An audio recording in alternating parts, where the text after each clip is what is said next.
The 70s in Miami. However, they've got a machine which can produce some snow and ice. Moments ago, this was the scene. Into the corner of the end zone it goes, and then shortly after that, a fellow appears tastefully attired as a convict, driving a snowplow. This an obvious reference to Mark Henderson, the fellow who was on a work release program from prison and who plowed the area for John Smith's winning field goal in Foxborough several weeks ago. The Dolphin fans, at least most of them, love it. What do you think, Trump? Well, my opinion is that they are making a light of a serious breach of coaching ethics. And with this season, with the strike and all the rest of the stuff, it's in very, very poor taste. I don't believe Don Shula liked it. I don't believe he even knew about it when it started. And to me, it appears like professional wrestling. Don Shula was very upset over the incident in Foxborough. He lodged his protest, but since then he said, let's forget about it. I don't even want to talk about it. So let's go down on the field and ask Bob Greasy whether this is the kind of thing, these antics, that Don Shula would approve of. Bob? 2 hours before the game, when the snowplow came out and all the snow was being dumped on the field, Don Shula was out and was very surprised that it was happening. He was a little bit upset. Don Shula is a very serious person, but you know, Bob, I don't think it's going to have an outcome on the ball game today. All right, thank you, Bob. It may not be the most important story in the world, but wonderful fodder for columnists and the late-night sports wrap-ups tonight. Let's go back to New York and Len Berman. Thank you, Bob. Temperatures are in the 70s at the Orange Bowl in Miami. The Super Bowl tournament begins for the Dolphins and Patriots. Miami at 7-2. New England off a 2-14 1981 makes the playoffs under first-year coach Ron Meyer with a mark of 5-4. Hello, everybody. Bob Costas along with Bob Trumpy. Now, we've already discussed in our pregame show the controversial 3-0 victory in the snow at Foxborough by the Patriots over the Dolphins earlier this year. As a matter of fact, New England has beaten Miami 6 of 7 up there. But here, Miami has won 14 straight times against New England dating back to 1966. But Ron Meyer wasn't there during all that. Yeah, let's deal with Ron Meyer. When he took over the New England Patriots, he promised that 1, they would be a much stronger team, and 2, that they would win. Well, they are in the Super Bowl tournament. They've won. And this is one of the most physically dominating teams in the NFL. Miami, very similar. These are the only 2 teams in the NFL who have rushed for more yards than they passed. And whenever you deal with the Miami Dolphins, you deal with Don Shula, the mystique of Don Shula, his knowledge of the game and his knowledge of the rules. An excellent physical game today in Miami. Woodley and Strock briefly. I'll take Woodley. He's more mobile. He offers more chances for the Miami Dolphins to move the ball down the field. Strock, just a pocket passer. Go to him in desperation. Bob Greasy, the former All-Pro quarterback of the Dolphins, is with us here today at the Orange Bowl, and a bit later in the broadcast he'll be joining us in the booth with his insights. Right now we're just about ready for kickoff. Let's go down to the field. 76 degrees is the official game time temperature. Uwe von Schamann is set to kick it off for the Dolphins as the Patriots have won the toss. Ricky Smith, who earlier this year had a 98-yard kickoff return for a touchdown against the Jets, is the middleman in a 3-deep set. And the rookie Smith decides he'll stay right there for a touchback.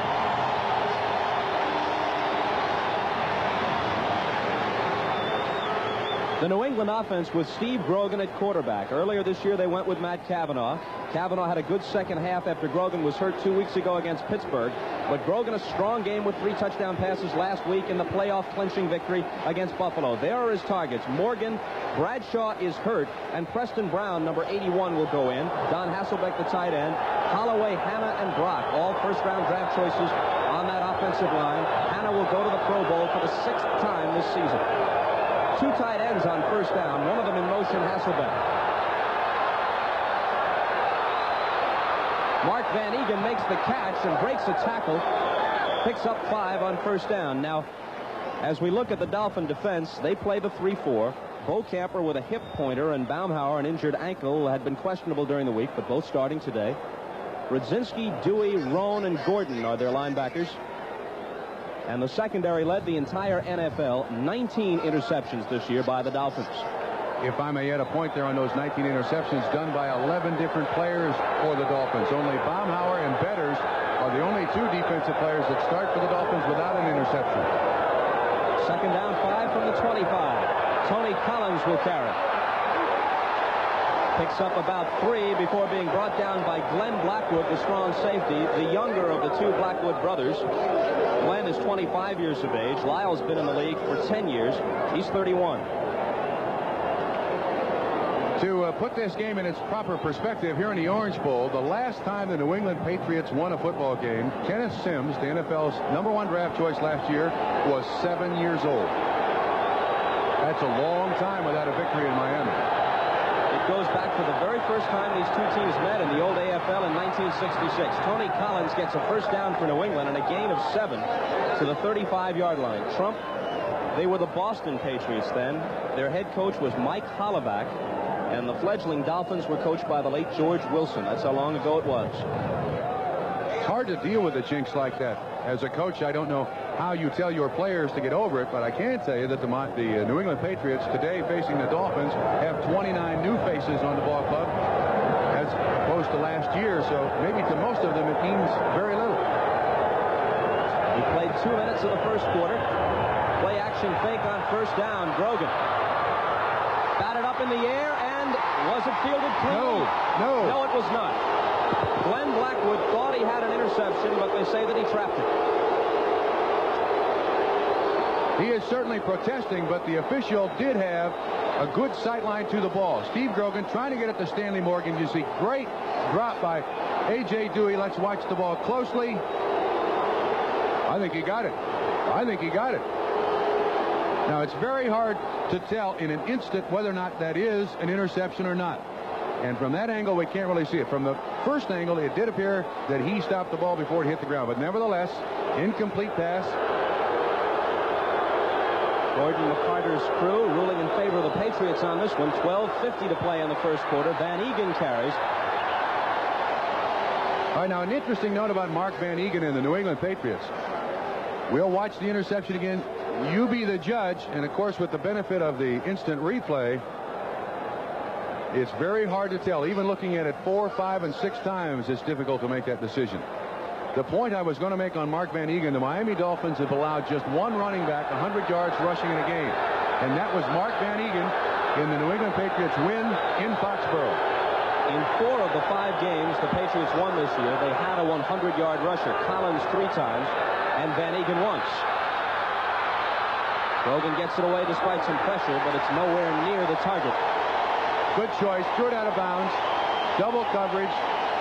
Short and deep, and also had pressure up the middle. The Miami Dolphins are a good blitzing team, and they're going to pressure. Steve Grogan all day long. So Grogan's going to have to watch. He's going to have to watch very closely for the blitz and the coverage behind. This is one of the league's best punters, Rich Camarillo. Luke Prestige of Denver made the AFC Pro Bowl squad, but there was vehement disagreement with that decision in New England. Tommy Vigorito is the deep man. He lets it roll. And dead at the Dolphins 22. 11 minutes and 54 seconds to play in the first quarter. The Dolphins have their first possession after a punt of 39 yards by Camarillo. Today's game is brought to you by the new Chrysler Corporation, where low financing and long protection helps make car buying easier. By new Advanced Formula Stress Tabs, high-potency stress formula vitamins for people who burn the candle at both ends. And by a company called TRW, where tomorrow is taking shape. Bob Costas and Bob Trumpy at the Orange Bowl. A bit later, Bob Greasy will join us. David Woodley, who threw for 3 touchdowns against Baltimore last week, hands to Tommy Vigorito on first down, and he pounds out a gain of 4. And both offenses start with double tight ends. The Miami Dolphins did just as the New England Patriots did. 1 wide receiver, 2 tight ends, 2 running backs. Vigorito now goes out, and Tony Nathan, who normally starts, does come back in for the second play. So it's Nathan and Andra Franklin, the league's second leading rusher this year. Harris, Cephalo, and Bruce Hardy, the tight end. Bob Kuchenberg at age 35 to the Pro Bowl again for the 5th time. He's playing in his 15th playoff game today. Franklin came out. Vigorito stays in.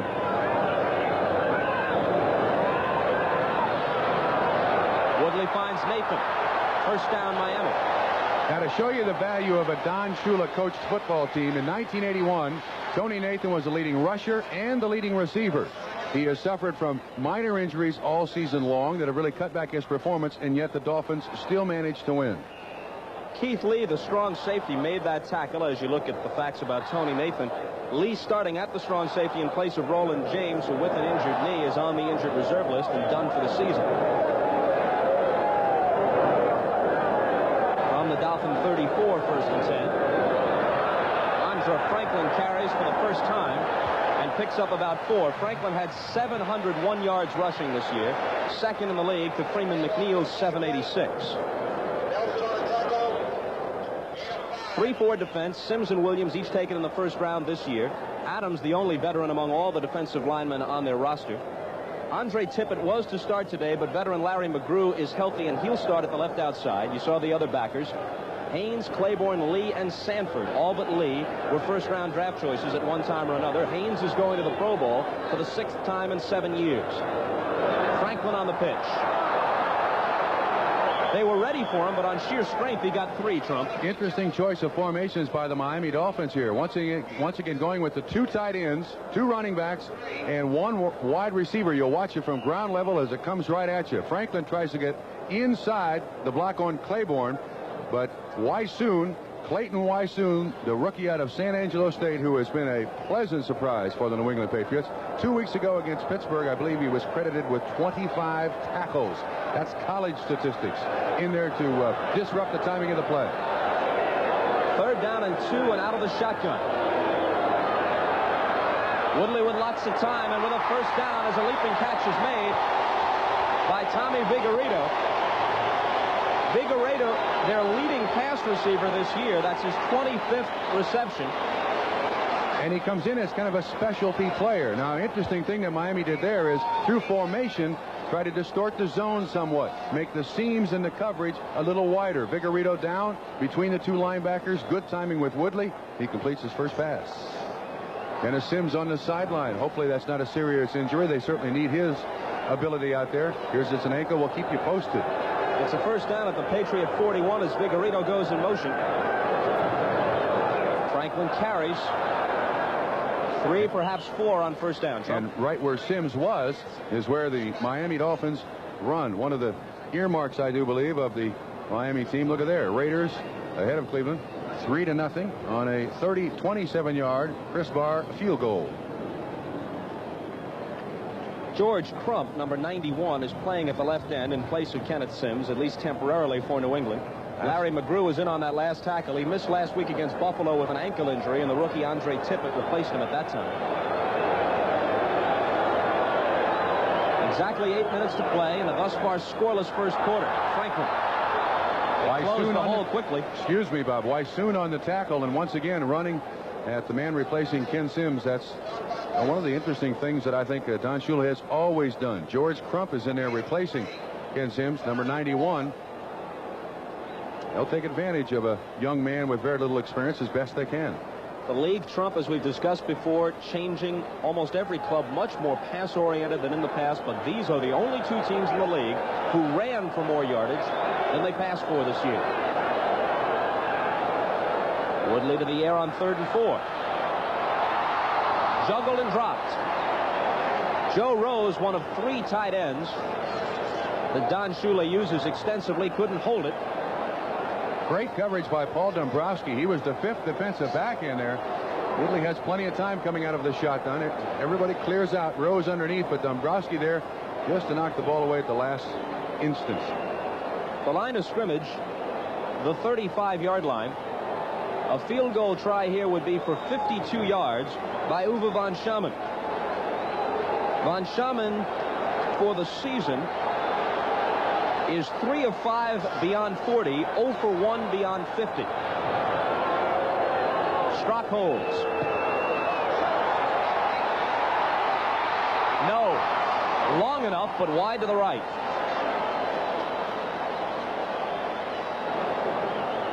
Von Schaman had plenty of leg, but came up a bit wide on the accuracy. 7:14 to play first quarter.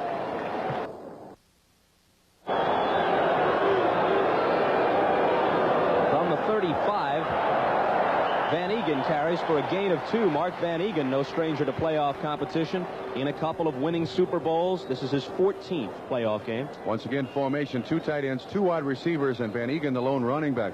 And talking to the Miami coaches, they admitted that it's kind of a nightmare to prepare for the New England Patriots because 4 and 5 weeks ago, they were running at 60 and 50 times a game and dominating the line of scrimmage. And then last week against Buffalo, they come out and throw it almost at will, first and second down. It's a nightmare for the defensive coaches to try to figure out what they may do today. On 2nd and 8, good protection for Grogan. Low throw and incomplete. Intended for Lynn Dawson, one of 2 tight ends in on the play. Just to give Don Shula something else to think about, Andy Johnson, who had been inactive since breaking a hand in preseason, has been reactivated, and Johnson is kind of a Don McCauley type player, a veteran who can get you that short yardage catch in a 3rd and 5, 3rd and 6 situation, make the big play. Even though New England has not won in Miami, Andy Johnson has certainly made most of the games very interesting. He is a multi-talented individual, can run, can pass, can block. And if he plays today, it'll be his first game this season. 3rd down 8.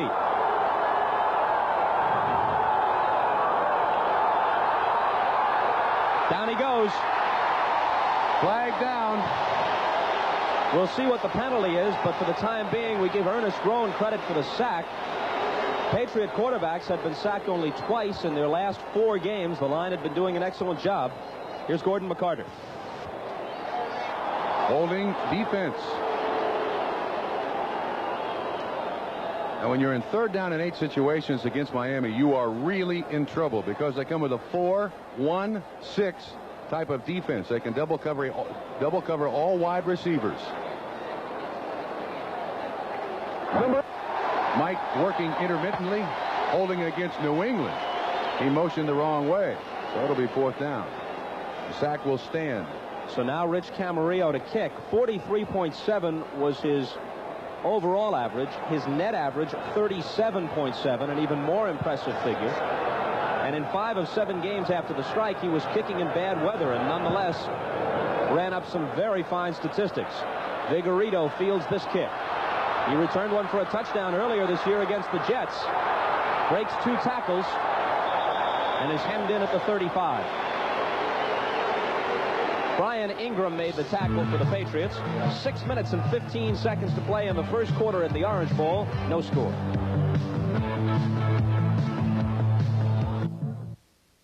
Draft choice in the entire league this past year is back in, the rookie out of Texas. They taped up that ankle and he missed 1 series.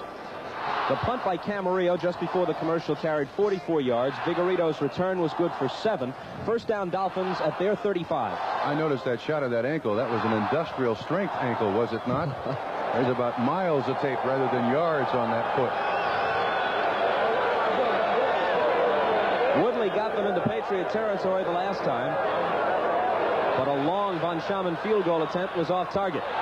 First down pass complete to Cefalo, who averaged better than 20 yards a catch this year on 17 receptions. They're near midfield as we check with New York. From NFL 82 in New York, let's check out the other game. The first play from scrimmage in Los Angeles. Plunkett goes back, and he fires 64 yards to Cliff Branch, set up a field goal. The number 1 seed, the Raiders, are on top of the Browns, 3-0. Back to the Orange Bowl, Bob. Ball spotted at the Dolphin 46. 5.5 minutes to play first quarter. Andra Franklin gets 4 yards on first down. Franklin used exclusively as a running back. Rarely the target of a Woodley pass. He caught only 3 passes this year. And to give you an idea of how much they've worked in Trump, he had 177 carries this year. The second highest total on the team belonged to Tony Nathan with 66. So Franklin had very nearly 3 times as many carries as the next busiest running back. Interesting that he was originally drafted out of Nebraska to block for David Overstreet, their first pick, who then went to Canada. And Franklin has emerged as a quality running back in the NFL, somewhat similar to the era of Larry Zonka here in Miami. Back to a fullback-oriented offense for the Miami Dolphins, which I do believe Don Shula is very comfortable with. Throw the ball sparingly, try to control the line of scrimmage, beat up your opponent, wear them down in this heat and humidity. It's worked very well for him. Don Shula, 211. Well, there it is. I was going to give you the figures. He's won 211 games. His winning percentage is the best amongst all active NFL coaches. Shotgun again on 3rd down. Woodley, who led all NFL quarterbacks this year in rushing, cannot escape. And the Dolphins will have to punt. Lester Williams came in. He was the second of their 2 first-round draft choices this year out of Miami of Florida, so he's returning home, and he made that play. Certainly familiar with the Orange Bowl turf here. Probably a big thrill for him, too, to come back into Miami as a professional football player. Once again, attention to Ken Sibbs' ankle. Tom Orris, in his second year out of Ohio State, averaged 38.7 per punt this year. His net average was 34.2. Very little pressure, so Orris holds it for a while. Let the coverage get down there. Ricky Smith, the return man, allows it to bounce into the end zone.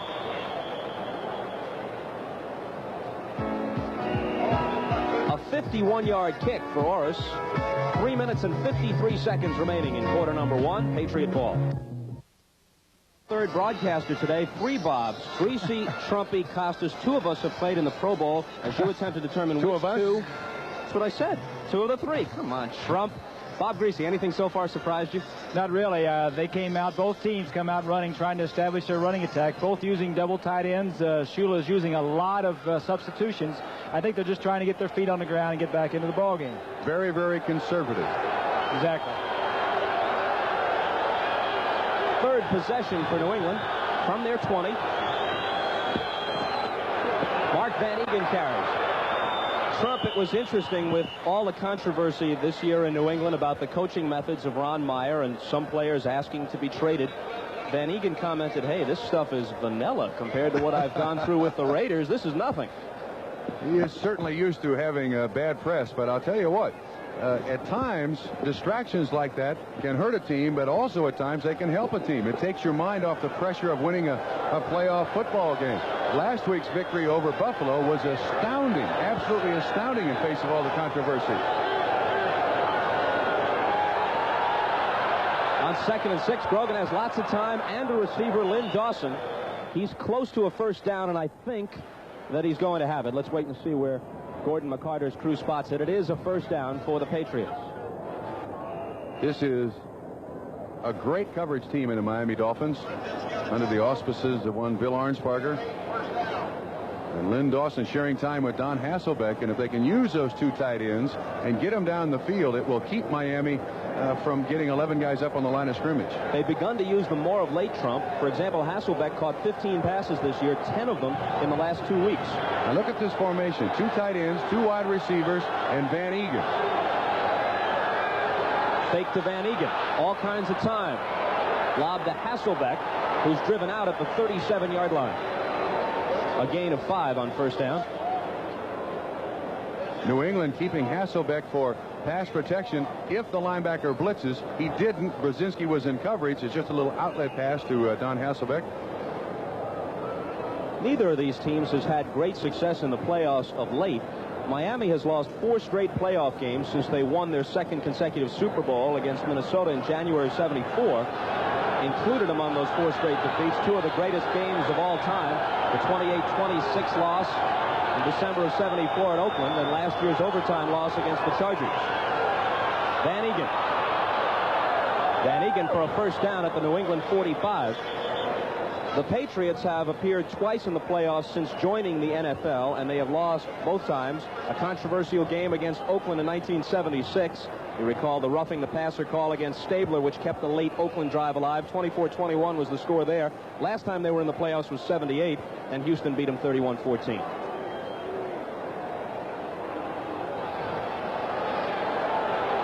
Is that Leroy Neiman? I guess not. It's not Dr. Ferdy Pacheco either. Those are the only 2 sports artists I know. Van Egan. Perhaps 3.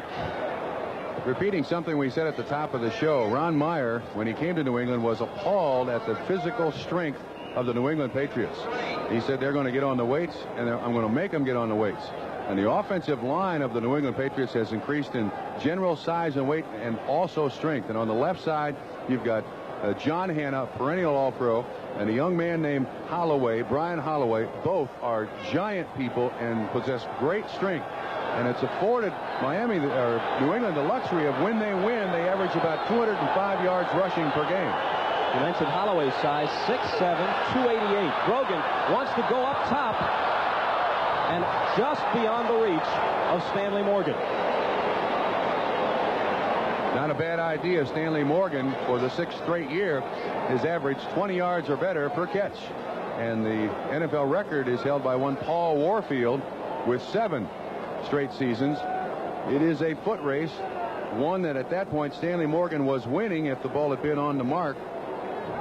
Morgan is another one who complained about being excluded from Patriot game plans, but in the last 2 weeks he came alive and they began going to him against Pittsburgh and Buffalo. Bob, I'll tell you, receivers generally complain about anything and everything. Including Bob Trumpy when he was in the Absolutely. NFL. 3rd down 7.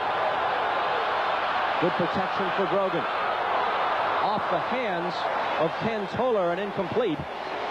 A Rich Camarillo punt is upcoming with 52 seconds to play in the first quarter. But first, a report from New York. All right, Bob Costas, let's check out the other game in Los Angeles. Jim Plunkett and the Raiders leading the Browns 3-0. So Plunkett wants more. Throws the bomb for Christensen, intercepted by Hanford Dixon. His 2nd of the day. The Browns are still within 3. Back to all the Bobs. All right, thank you, Lenny. Boy, Hanford Dixon, he had 3 interceptions in one game against Terry Bradshaw. Picked off another one at Houston, 2 already in this game. Lots of room. Vigorito dancing to the 19-yard line.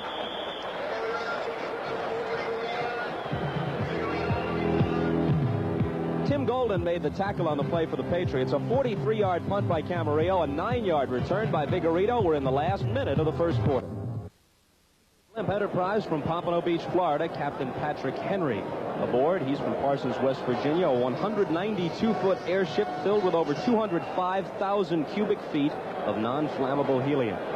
To give you shots like this at the Orange Bowl, where nearly every seat is filled, but they couldn't sell it out in time to lift the local blackout. 40 seconds to play first quarter. Dolphin ball at their 18. Andre Franklin just barrels people over. Loose football, but perhaps after the whistle. Let's see. No, they say Patriot ball. The Patriots were +8 this year on the giveaway takeaway table, and that's an impressive statistic and part of the reason why they're in the playoffs. Franklin, after a good game, coughs it up, and the Patriots have the game's first break. That's one of the things that coaches in playoff games worry about, that turnover that they can't account for. First of all, number 60, Taves of Miami, does a great job on the block, but watch Franklin. Let's see where it happens. 50 Blackman on the hit. There he's going down. And it looks like Sanford got the ball away from him at the last minute. And it's loose. New England ball. 30-yard line of the Miami Dolphins. Credit Keith Lee, who's starting at strong safety today in place of the injured Roland James with the recovery. Mark Van Egan. Good yardage on first down.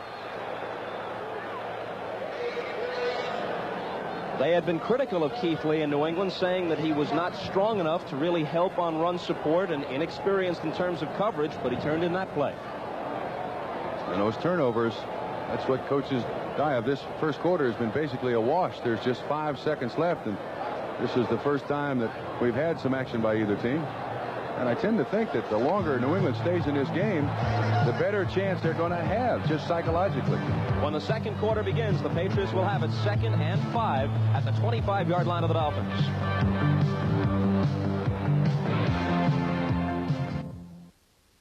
Green Bay alongside the Orange Bowl and back inside. After a scoreless first quarter, these teams have played 5 quarters of football this year for a total of 3 points between them. Very interesting. This is a great situation, too, for the New England offense. At the 25-yard line, 2nd and 5. This is the one down that coaches dream about. They can call just about anything.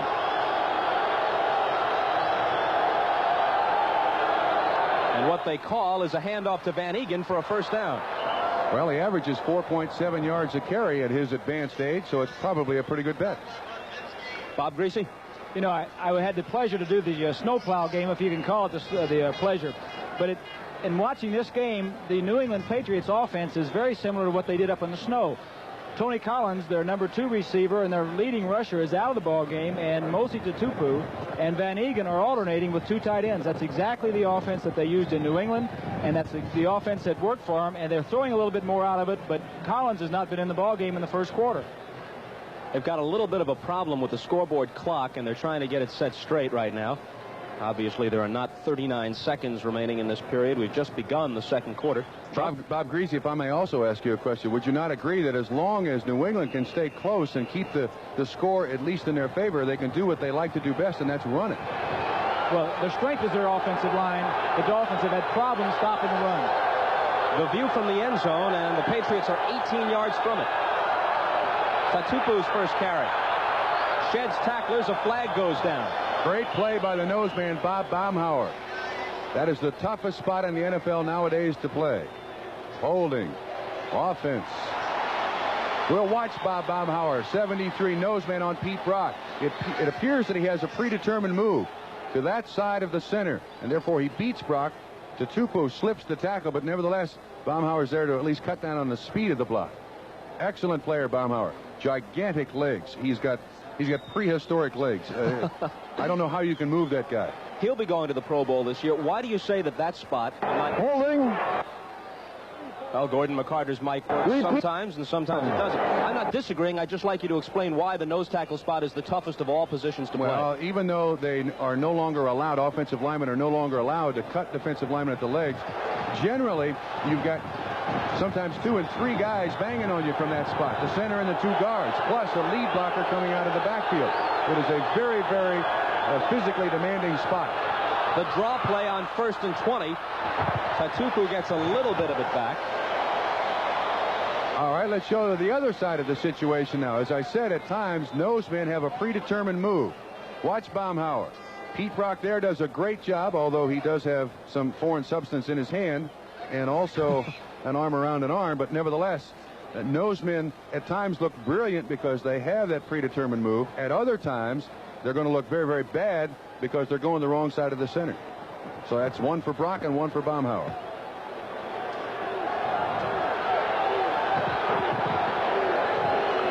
$13:40 to play in the first half. Go ahead, Trump. Confusion in the New England huddle. Play calling, this is a new system. One of the things that's not much been talked about New England. They've been under the same system since 1983. Ron Meyer comes in 1982 and changes it all, but they play very well. Timeout, Patriots.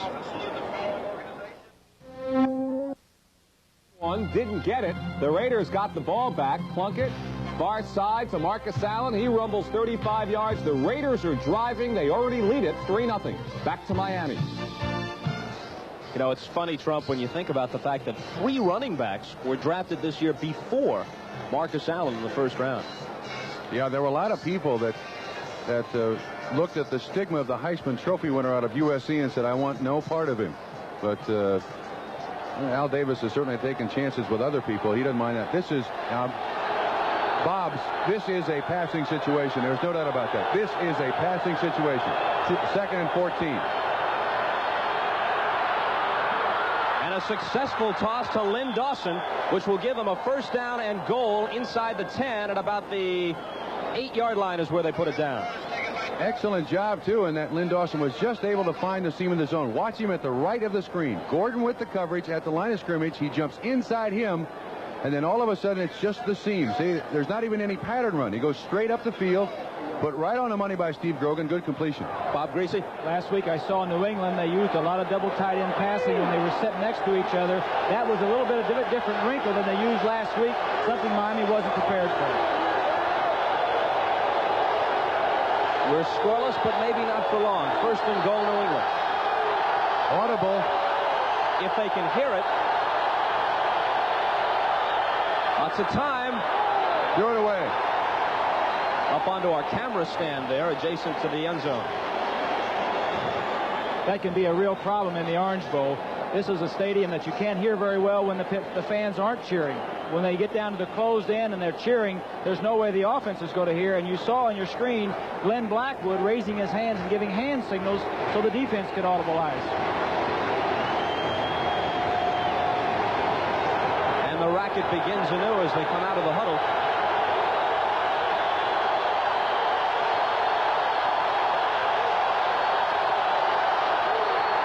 Van Egan only for a couple on 2nd down. Van Egan now with 8 carries for 36 yards. Bob Greasy. Bob, you know, I think Grogan is doing the right thing, and that is he's getting up to the line of scrimmage and getting the play called and going with it. That time he went up on a quick count before the crowd got to be too loud, got the ball snapped, and got the play off. If you stand up there and raise your hands, you're never going to get the play off. And if you ask the officials to quiet the crowd, that makes them twice as loud. Ken Toller to the right, Stanley Morgan to the left on 3rd and goal at the 6. Bob, this is an opportunity that New England cannot miss. They have got to get the ball in the end zone. He was nearly sacked, then it was nearly intercepted by Kim Beaucamper. The ball was on top of him before he had a chance to react, and they'll have to settle for a John Smith field goal try. Mike Kozlowski on a safety blitz was right in the middle of Grogan's face, had hands right up. Watch once again. Good pressure there. You see 40, Kozlowski in there to bother him. Grogan knows he's got to get it off in a hurry, and Beaucamper at 6'5.5", 6'6", just drops off in coverage, gets his hands up there just in a way.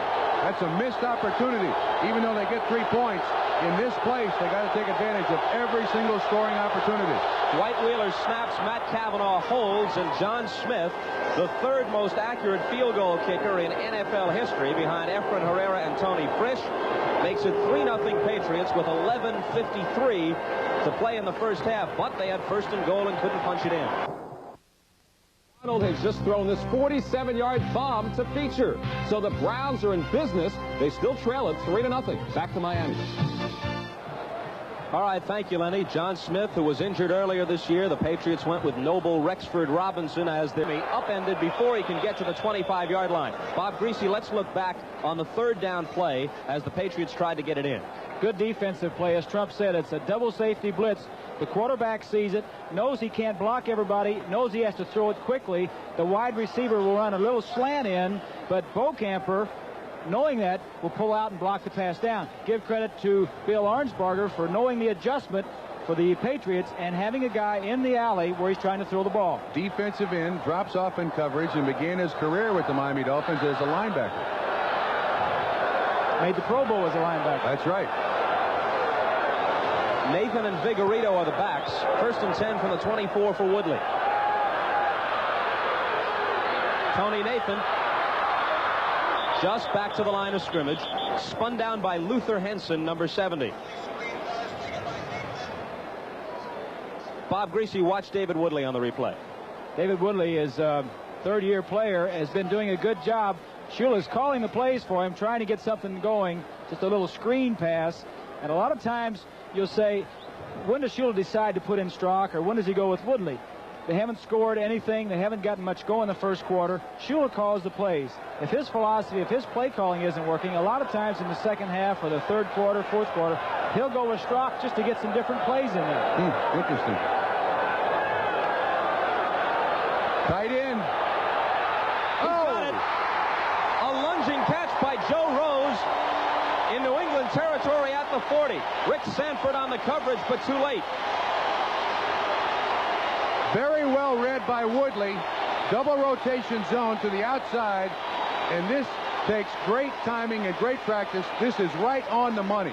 You want the completion. It doesn't make any difference if Rose falls down, because you'll run New England out of that defense if you can beat it just once like that.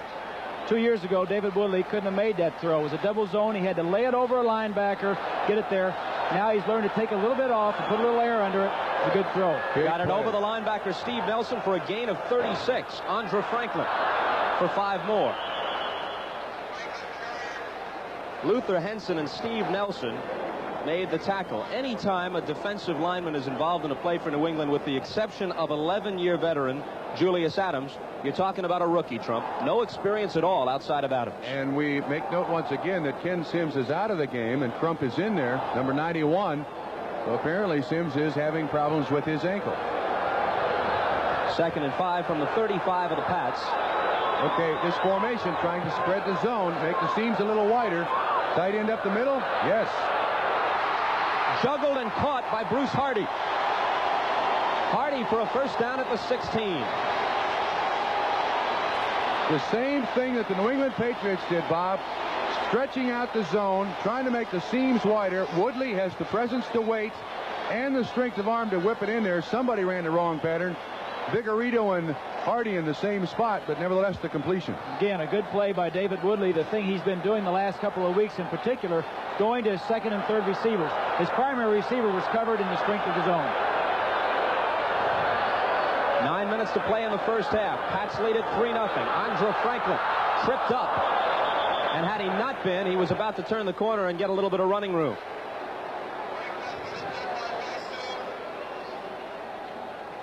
Watch the trap block by Taves. He's on Blackman. Franklin up underneath. Excellent job. Wysoon tries to make the tackle, but the riffraff on the ground there, and I don't mean that bad players, I just mean the riffraff on the ground that you got to jump over. Franklin has still been running. Clayton Wysoon, who made the move all the way from NAIA ball at Angelo State to a starter's role in the NFL in 1 year.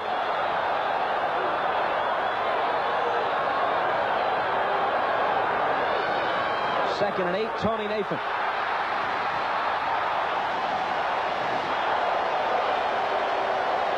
Draw play by the Miami Dolphins, run in the general vicinity of where Ken Sims was, but I do believe that was designed to go up the middle. Let's watch Crump. He's thinking pass all the way. It's fan blocking by the offensive line of the Miami Dolphins, and then Loxo is able to hook him, and Nathan, with the great instincts that most great running backs have, feels the open spot, breaks to the outside, first down. First and goal at the 6. Brothers have traded field goals in Los Angeles. Chris Barr first for the Raiders, then Matt Barr for the Browns. They're tied at 3 early in the second quarter.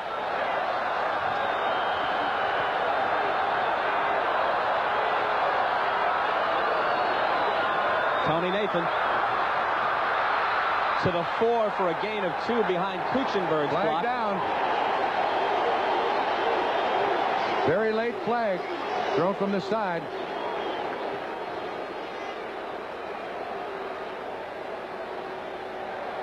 From the reaction of the Patriots, looks like it's against them.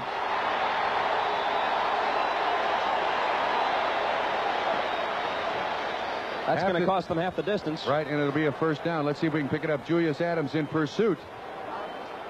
And, no, I believe it's Sanford, yes, grabbing the face mask. First and 5. Now a tremendous test less for than that, because it's going to be moved inside the 5-yard line. Now a tremendous test for the New England defense as Miami's responded at the other end of the field in the first quarter.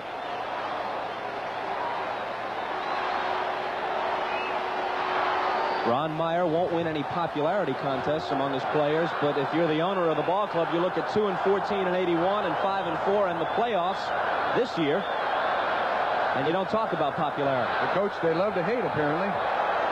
2 big backs, Andre Franklin at 225, Woody Bennett, number 34, at 222, are in on first and goal from the 2-yard line.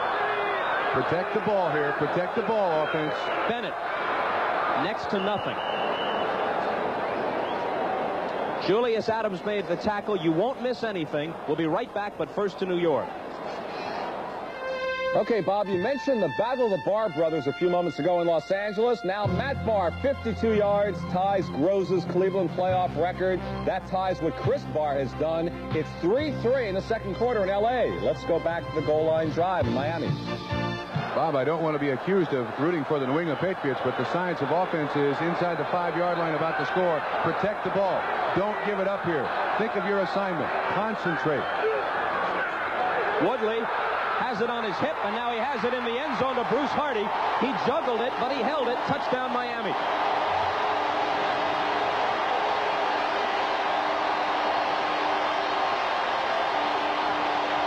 This is one of the things that David Woodley can do in the certain plays that when he's in there, Strock will not run this play. It's a little play-action pass.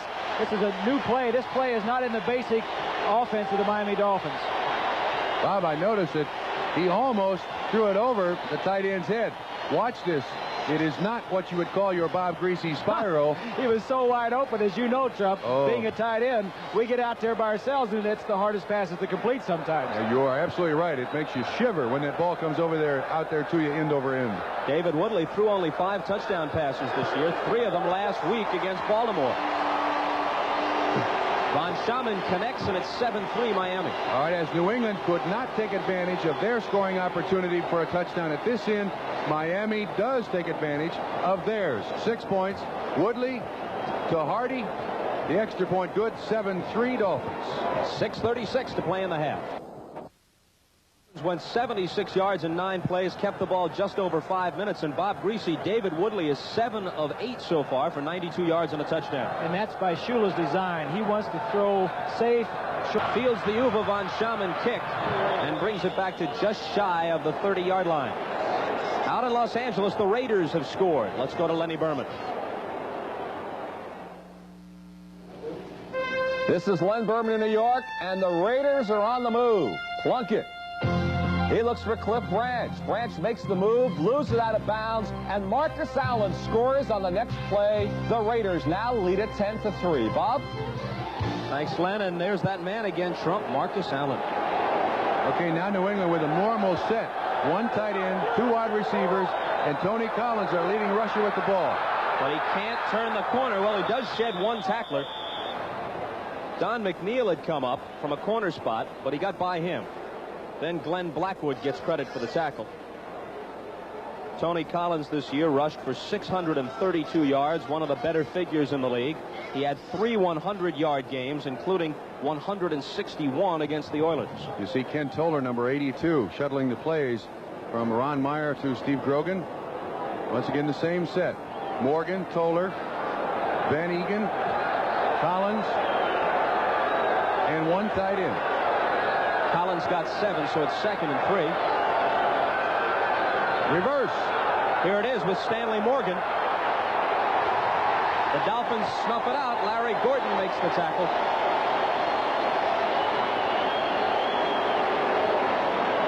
Now, even though it doesn't gain a lot of yards, it may do something for the New England Patriots offense. The Miami Dolphins historically have been a great pursuit team. Always smallish type of people with great speed, and there you see Larry Gordon making the tackle. It'll keep the defense honest somewhat. They can't just pursue the way everybody's blocking. That's the design. If you can gain yards, that's a plus, but I think it's to try to make the defense a little more honest. They lose 3. 3rd down, 6.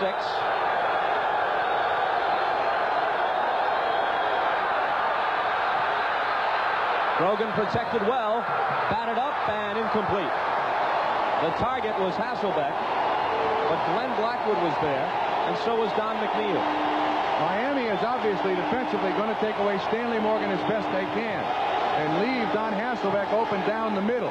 They had short and deep coverage on Hasselbeck, and I believe the primary receiver was covered enough that he couldn't, that Grogan couldn't go to him, and he tries to force it into Hasselbeck.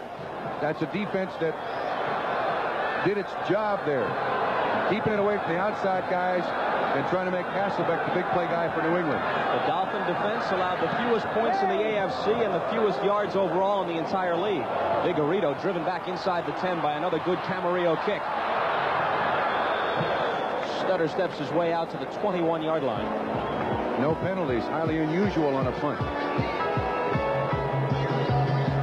Clock stops with 5 minutes and 11 seconds to play in the second quarter. After In New York, here's the Marcus Allen touchdown I mentioned a few moments ago. His 15th TD of the year is a rookie. The Raiders are on top of the Browns, 10-3. Let's go back to Miami now. All right, thanks, Len. The last kick by Camarillo was good for 58 yards. The return by Vigorito for 13. First down for the Dolphins at their 21. 5:11 to play in the first half. Kenneth Sims back in the ballgame, and now you see they've double taped his ankle on the inside and outside of his shoe. And for a pass rusher, a guy who, even for his size, has great speed, it's got to affect his play.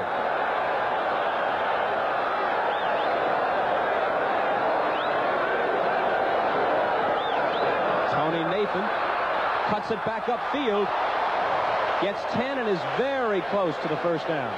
Bob, and Ken Sims is really hurt. He got one double team by the tight end and the tackle, and watch the way they turn him in here. He is really favoring that leg. There you see Hardy and Loxo, and if he can't play any better than that on an ankle, he's got to get out. In fact, he is leaving.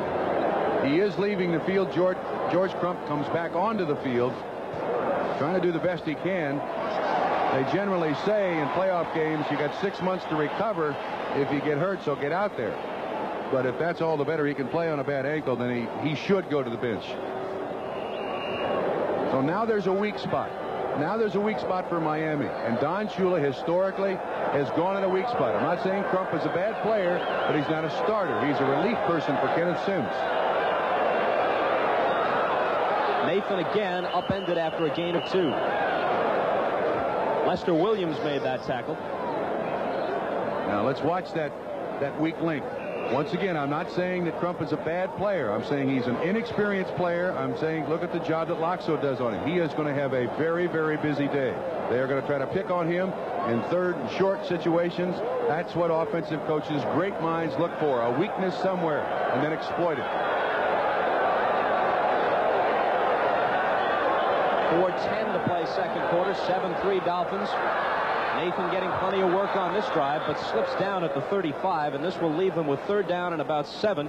Don Blackman on the tackle as we pause briefly for station identification on the NBC television network. This is WNBC TV, New York. Bob Costas, Bob Trumpy, Bob Greasy. And the last of the 3, I'll ask you this question. You're privy to the Dolphin game plan. What is Woodley likely to be going with here? They've been throwing a lot to their inside receivers. The outside receivers haven't caught many balls in 3rd down situations. Either Rose, Vigorito, or Nathan. I would try to cover. Or Woodley. Woodley has the 1st down and then some. Sprinting across midfield to the 49-yard line of the Patriots. That was not in the game plan when I was playing that play. Well, but now, wait a minute, Grease. They timed your 40 with an hourglass. That's why it wasn't in there. This is a good job by Grease. By Woodley, excuse me. Greasy's in the booth. You see that Crump is frozen for a second, and Woodley does have great speed. He was a part-time quarterback at LSU, one of a 2-quarterback system, and he was the 13th quarterback taken in the 1980 draft. And he's shown so brightly in training camp that Don Shula literally could not believe what he was seeing in this young man. But he offers mobility to the Miami Dolphins offense that very few other teams have. A year ago in that game against the Chargers, that overtime classic, Woodley became the youngest quarterback ever to start an NFL playoff game. Tight end. Up top, 1st down. Incomplete. Overthrew him. Bob Greasy. They were looking for the same double zone that they had earlier. He was trying to hit the tight end down the field. As you see, there's a man in the middle of the field. Sanford is in the middle of the field. When the tight end reads that, he hooks in the middle. He does not continue on down the field. David Woodley thought he was going to go on down. He misread the coverage. 2nd down. Bob, now let me ask you a question. You said on the one that he completed to Rose a little bit ago on double rotation, he put air underneath it. Would it have helped him to put that ball up a little bit? No, because that was definitely a hook situation for the tight end. He should not have continued down the field. The tight end did hook. David just misread the coverage. 2nd and 10 from the 49. Good job of waiting and then finding Rose, but did he catch it cleanly? No. Earlier, Blackwood lost an interception as the officials ruled that he trapped it, and here they say no reception, a trap. Obviously, the New England Patriots are going to try to protect the outside as best they can and leave those safeties back there in single coverage. Hard to determine whether or not that's a catch. Now, I will tell you that one of the responsibilities in a zone coverage like this is to keep the tight end from going in there. The linebackers are supposed to, 1, hold him up at the line of scrimmage, and 2, keep him from getting into that weak spot of that zone. The replay backs the officials up on that one, Trump. When he first touched it, it was definitely above the ground, but then it squirted out of his hands for an instant, touched the ground before he assumed control. They're generally right.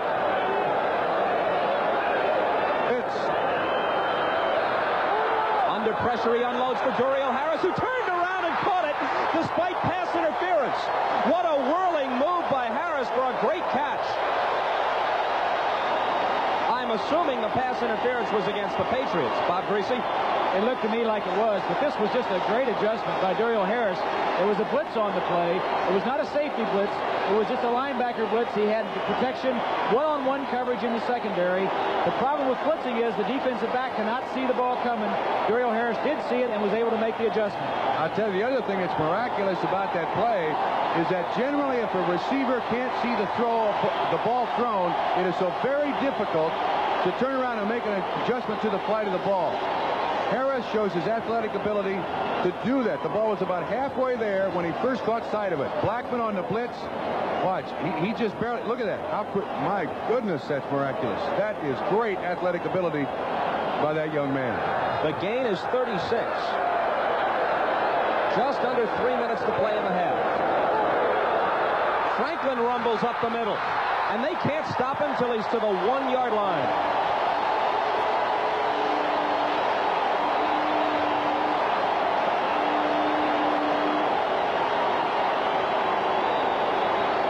Bob, it's amazing to me that how a great individual play like that by Daryl Harris will elevate the rest of the players on the team. And you see great blocking up front. Even though Franklin will get the yards, it was a good trap play, a good cross block by the center and guards right at the heart of the New England Patriots defense over Sims and Franklin for a first down, first and goal. And they've got the 2 trucks in there, Franklin and Bennett. Hard to keep them out on 4 cracks from the 1. Franklin, touchdown. It took 1 try.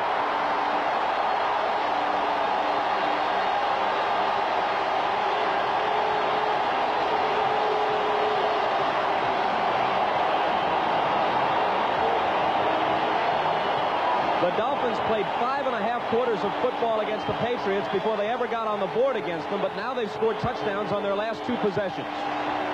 Shula calls that his elephant backfield. His 2 big fullbacks, puts them in there. They aren't going to be running any sweeps when those 2 guys are in there. Obviously a disheartening day for one Kenneth Sims. And he wants to play, and of course the rest of his teammates realize with him out of the lineup what weakness the defense now has. Shaman's point after is good. Don Shula's club, which hasn't lost to New England in the Orange Bowl since 1966, leads it by 11 with just over 2 minutes to play in the half. Darkness begins to settle in at the Orange Bowl. Von Shaman preparing to kick off. 14-3. It didn't take very long to cover those 79 yards. Big play in that drive was Daryl Harris. That was stupendous. I mean, the biggest adjective you can find for athletic ability. That is so very difficult to do in the last split second to turn around and make the catch. And he made it against Mike Haynes, who is one of the finest defensive backs in the league. Ricky Smith. Very dangerous, but they hem him in at the 29-yard line. Steve Shull made the tackle, number 52 for Miami. A look out over the city as we reach the 2-minute warning. Patriot ball, but they trail by 11. The preceding announcement was furnished as a public service by the National Football League. A minute and 59 seconds to play in the first half. The Orange Bowl in Miami is the scene. I guess officially it is a sellout crowd, although, as we mentioned, it did not come in time to lift the blackout, but I don't see very many empty seats here. There should be very nearly 70,000 people on hand.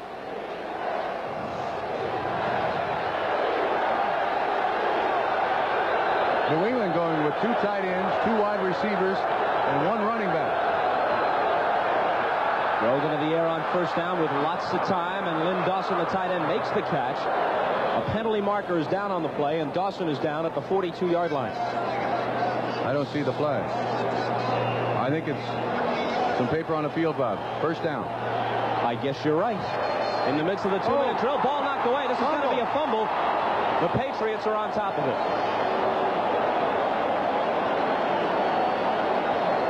Pete Brock made the recovery, the center. The clock continues to run now. Watch once again. Yes, sir. That is a fumble. That is not a forward pass. It appeared it was Beaucamper, the guy who might have been Doug Betters, number 75. Speaking of which, there's the sack. Coming in on that, A.J. Dewey from his linebacker spot. Bob Greasy. I think this is what makes the Dolphins so tough defensively. Bill Arnsparger will move A.J. Dewey, who was initially a defensive lineman, and now he's playing linebacker. We'll move him into the line. We'll stand him up as a linebacker. We'll move him strong side, weak side. The problem for the offensive line is they have to know, are we going to block him as a lineman or as a linebacker? Each offensive lineman has to find out who they're going to block, and then the offensive backs have to know who they're going to block. That time it was a big mismatch. Dewey got on a linebacker. After the sack, Dewey asked for a timeout from Miami, so now they're thinking ahead with the Patriots facing 3rd and 28. Camarillo's a great kicker, but even so, they figure to get the ball in position to do something with it, and about a minute to go. Trump. Bob, I got a question for a former quarterback here of a pretty good reputation. What is the coach telling you in that situation? Grogan talking to Meyer. What are they going over there? Well, at 3rd and 28, I'm sure Grogan's saying, what do you like? And Ronnie Meyer's saying, I don't have anything. But this situation is a lot different than if it were on the goal line or if it was a tight situation. I'm sure all they're concerned about now is picking up some yardage, not turning the ball over, getting a safe play, something that is safe. I think it's very interesting the fact that this 2-minute drill, the New England Patriots started off in their 2-minute drill with double tight end set. Yeah. They are very happy with their double tight ends and the things that they can do by crisscrossing the tight ends. The Dolphins were in their nickel, and the Patriots were in their double tight end. So they must feel they can pass very well from that double tight end set. And Berman and company will have the highlights of the games earlier today. Washington and Green Bay, easy winners. The one going on in Los Angeles between the Raiders and the Browns, and the first half here in just a bit. 3rd and 28. Grogan airs it out for Stanley Morgan, and it's intercepted. Picked off by Gerald Small. Very, very poor choice. Very poor choice by Steve Grogan. The Miami Dolphins now have the ball with 2 timeouts remaining in the first half, and there's no way he's going to complete this pass. Grogan is rolling to the right, initially intended obviously an out pattern. And Small, just playing center field, does do a good job. Generally, you would like to have the receiver forget about the catch. Make sure he doesn't intercept it. But Miami's now got another chance to put 3 points on the board. I think that was a very poor choice on Steve's part. I think what you're saying, Trump, is Grogan threw it further than Camarillo could have kicked it, and they could have had a chance for a return. Now they get the ball way down in their own territory, whereas before they would have set up for a good return possibility. So in that case, Bob Greasy, maybe it isn't such a bad call. They should have knocked the ball down instead of catching it. For the Patriots, it was a good call. Woodley sacked by Dennis Owens, number 98, a rookie from North Carolina State. Dolphin quarterbacks were sacked only 11 times during the regular season, lowest figure in the league. So you criticize Grogan for his choice of plays, and you criticize Small for not having the presence of mind to just knock it down rather than picking it off. Should have knocked it down. I'm sure Ronnie Meyer didn't tell him to throw a long interception. They were trying to get a big play, maybe an interference call, but that's the breaks of the game.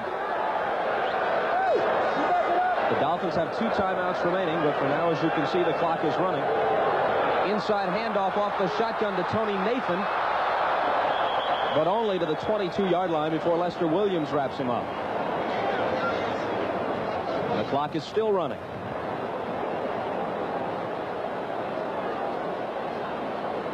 And now, evidently, Bob Greasy, Don Shula is content to take a 14-3 lead into the locker room. Bob, I make note of the fact that Mark Dennard is in at center.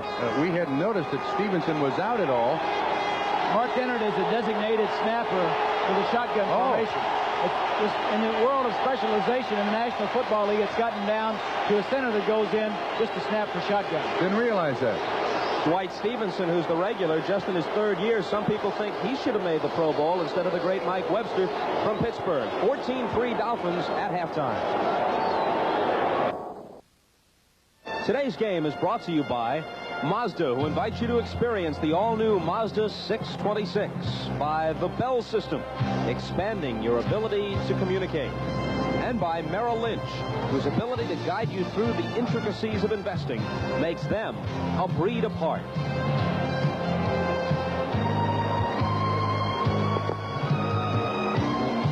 Just about ready to start the 3rd quarter at the Orange Bowl. Bob Costas, along with Bob Trumpy and Bob Greasy, will rejoin us shortly as well. The Dolphins have the 11-point lead and the football to start the half. Trump? Well, I just want to remind the people that last week the New England Patriots held the Buffalo Bills to 36 yards total offense in the second half. Steve Grogan was 12 of 13. So even though they had a pretty rough first half, this is a team that has the ability to come back. Fulton Walker fields the kick. Still on his feet and out near the 35-yard line. Good return by Walker. Let's look at the halftime stats, Trump.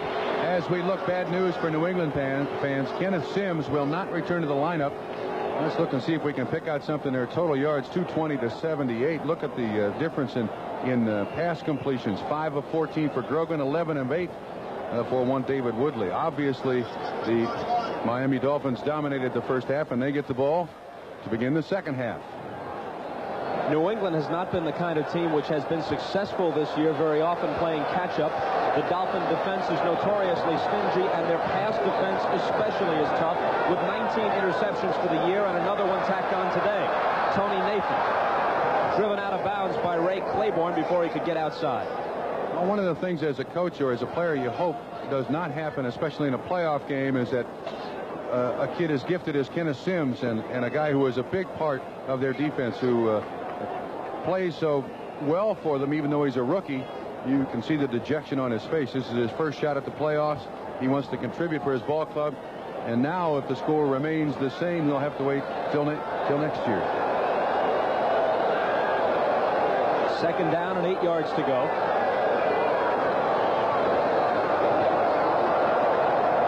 Andre Franklin carries, and they're waiting for him. A gain of only about 3 on the play. Once again, with Kenneth Sims out, let's talk about the guy replacing him, Mr. Crump, number 91. He is faced with the possibility of having this come at him all day long. Double team by Loxo and the tight end. You see the tight end rub off on Steve Nelson, but a good job by McGrew and the other linebackers and defensive backs coming in there to make the stop. But it is a good game for Miami, and I repeat, until he stops to play cold or several, they're going to keep running at him. They need 4 out of the shotgun on third down. Mark Dennard, number 63, is in to snap exclusively from the shotgun for the Dolphins. It's complete. Joe Rose makes the catch. It's a first down at midfield for Miami. Keith Lee on the coverage. Good job by Woodley not to panic. He had some pressure, but also had the time to wait. You can see Rose breaking away from Keith Lee. It was single coverage, the defensive back on the tight end, and generally you want an offensive receiver that in that case he wins the contact and he controls the contact. That's Fulton Walker on the side. It appears that they're checking his eyes, make sure he's still in Miami. Speaking of Keith Lee, the strong safety, he's out at least for the next few plays, and the rookie from Miami of Florida, Fred Marion, is in. Marion, a 5th round draft choice, wears number 31 for New England. They may have taken too long to get the play off. Bob Greasy. Now that's something that will upset Don Shula or any coach in the National Football League. As you mentioned earlier, Bob, the Dolphins, the least penalized team in the NFL. That was a key play in their game plan. A reverse. You're going to run it one time. They watched the films all week. They saw probably on the left defensive side of the Patriots that on flow away they'll chase a little bit, so they're going to run that play one time. They've tried it, and it was stopped in the middle of the play because of a penalty. Here's Gordon McCarter. Well, his mic hasn't been working all day. Offense, still first. Bob Kuchenberg, the only number we hear all day. That's not fair. Bob Greasy, you saw the graphic on the screen. Not just this year, but 7 consecutive years, the Dolphins, the least penalized team in the league. Is that a direct result of Shula's coaching? Well, he doesn't advocate it. He doesn't teach it. And when it does happen, he certainly admonishes the player, tells him you can do it the right way. Don't hold or don't flip. Andre Franklin and the Dolphin offensive line did it the right way that time. Let me take it the other side of the coin. I think it's good to be penalized a certain amount. You've got to fly around there, be aggressive. And as Grease said, I don't think that Shula really talks about it that much. He just has players that are, 1, in condition, 2, know the fundamentals of the game, and 3, don't need penalties to succeed. They very seldom are caught out of position or have to make a desperation move in pass protection or something like that to do their job. Franklin battling close to a first down. It depends on where they spot it. Wysoon and Crump on the tackle. And they found a spot. They found a nest. They're running behind Loxo, who is having a great year for the Miami Dolphins anyway. And with Kenneth Sims out with a sprained ankle, they pick up another first down in that spot. And in a playoff situation, I'm running this in the ground, but in a playoff situation, an offensive coach like Don Shula will take advantage of that whenever and wherever he can. You got to look at Ron Meyer a second ago. He has 27 players on his roster with 2 years or less experience. He has 11 rookies from this year's draft alone on the roster, and most of those 11 play and contribute. Woodley off the play fake finds Nathan. Tony Nathan is down to the 15-yard line for a Dolphin first down. Interesting play in that we just saw the play run, and this is play action off of it. You see Andre Franklin on the fake. Now, in the play before, Tony Nathan took on the linebacker, and they had a good gain, Andre Franklin, for a first down. This time they run the same play. The linemen do the same thing in the first 2 steps. Woodley drops back and passes it. Confusion by the defense. Good point, Trump. And give credit to Shula. He's the guy calling the plays. He's got control of the game. The last thing he told those guys coming out of the locker room, we got the ball. Let's take it down and score, and it'll be 21-3. We're really having what we want. Ball spotted at the 16-yard line. Andre Franklin gets the call, loses the ball. Rick Sanford brings it to the 39-yard line of New England, and the Patriots escape some serious trouble. For those of you who had been watching the Raiders game against the Browns, Bob Costas, Bob Trumpy, and Bob Greasy at the Orange Bowl, the Dolphins lead 14-3, and we're trying to make it more until this Andre Franklin fumble, Trump. Very unusual, too. Andre Franklin, known as a ball carrier with great hands. Why soon 53 on the tackle. And you see Rick Sanford pick up the ball. The Miami Dolphins were driving, and as Bob Greasy just said, that if they could score in this initial drive of the second half, they can probably put away the New England Patriots. But the New England Patriots are tough to put away this season, even with their problems.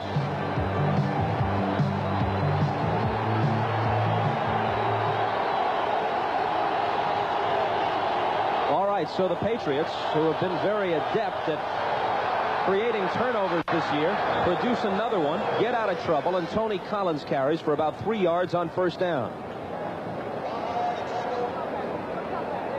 Very concerned face, I believe, of Paul Dombrowski, defensive back of the New England Patriots. He's their nickel back. Former Kansas City Chief. Marv Levy out of a job. It was announced this week after 5 years in Kansas City. Lots of coaching changes all around the league. Play fake Grogan. Lobs it out to a wide open Collins. And Collins is at the 40-yard line of the Dolphins before being brought down by Larry Gordon. Excellent job. This team is not about to roll over and play dead. Now, once again, a great play fake. You see ball on the hip. Collins runs right over the center, and Gordon has him in coverage, but he's not really sure where to go. Therefore, the long completion. I think that fumble was a big play. The Patriots need to get some offense going. Collins in the ball game now in the second half, catches his first ball. Morgan has not caught a pass. They need to get the ball to their big play people. They give it to Collins. Collins gets good first down yardage. Looks like a gain of 6. Collins is a big play person. He's had 3 100-yard rushing seasons, or 3 100-yard rushing games this season. And he's another one of those surprises. Displaced Vegas Ferguson last year and has done an outstanding job. Can run it and catch it. And I agree with Greasy that they got to get the ball to Stanley Morgan, and this is the play. Second down and 4. Perfect for the New England offense. 9:20 to play third quarter. 14-3 Dolphins. Collins again makes a good move to the outside. It looks like he has a first down. John Smith just in case. They missed the scoring opportunity. That is a touchdown in the first half. They cannot miss this one. Even though John Smith is a very accurate kicker, the New England Patriots pick up a first down, and New England stays with that running attitude. They still try to pound it up in there. Smith is an accurate kicker, but if it came down to a long field goal, his counterpart today, Uwe von Schamann, has greater range.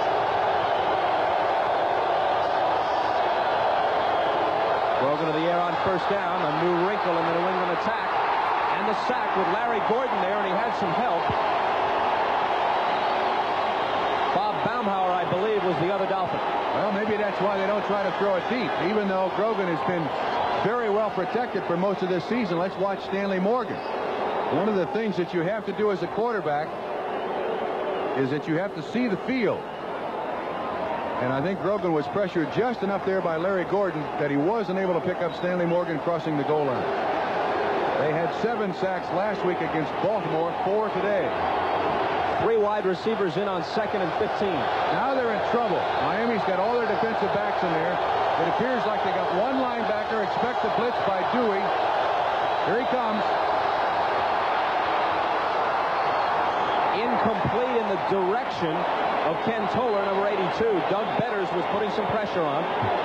And as Bob Greasy explained during the first half, in that situation, they lined Dewey from his linebacker spot up on the line of scrimmage. He can line up anywhere he wants. He'll go onto the right side, the left side. He'll get down. He'll pop up. This is playing havoc in the minds of not only the offensive linemen, but the offensive backs who have to block him. He is creating chaos in the offensive line and in their minds, making something happen, and a little indecision in all of the offensive people's minds.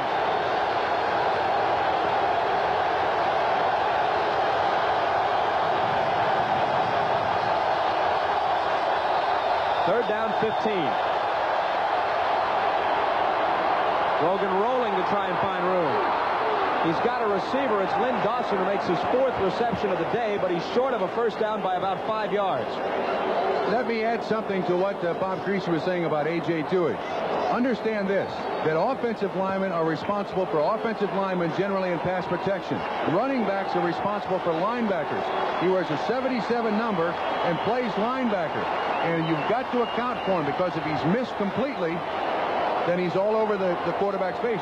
You can see the respect that they have for Dewey there. Grogan on a half roll to try to avoid the rush. Give himself a little more time, but it didn't produce enough yards. This is from 42 yards out of Kavanaugh's hold. John Smith nails it. Well, in truth, it's a 10-point turnaround. It looked like they would trail 21-3 with the Dolphins driving. They come back and put 3 of their own on and cut it to 8. Provided today by producer Mike Wiseman, our director Harry Coyle, and their crew, aided by the Goodyear blimp. Bob, a comment.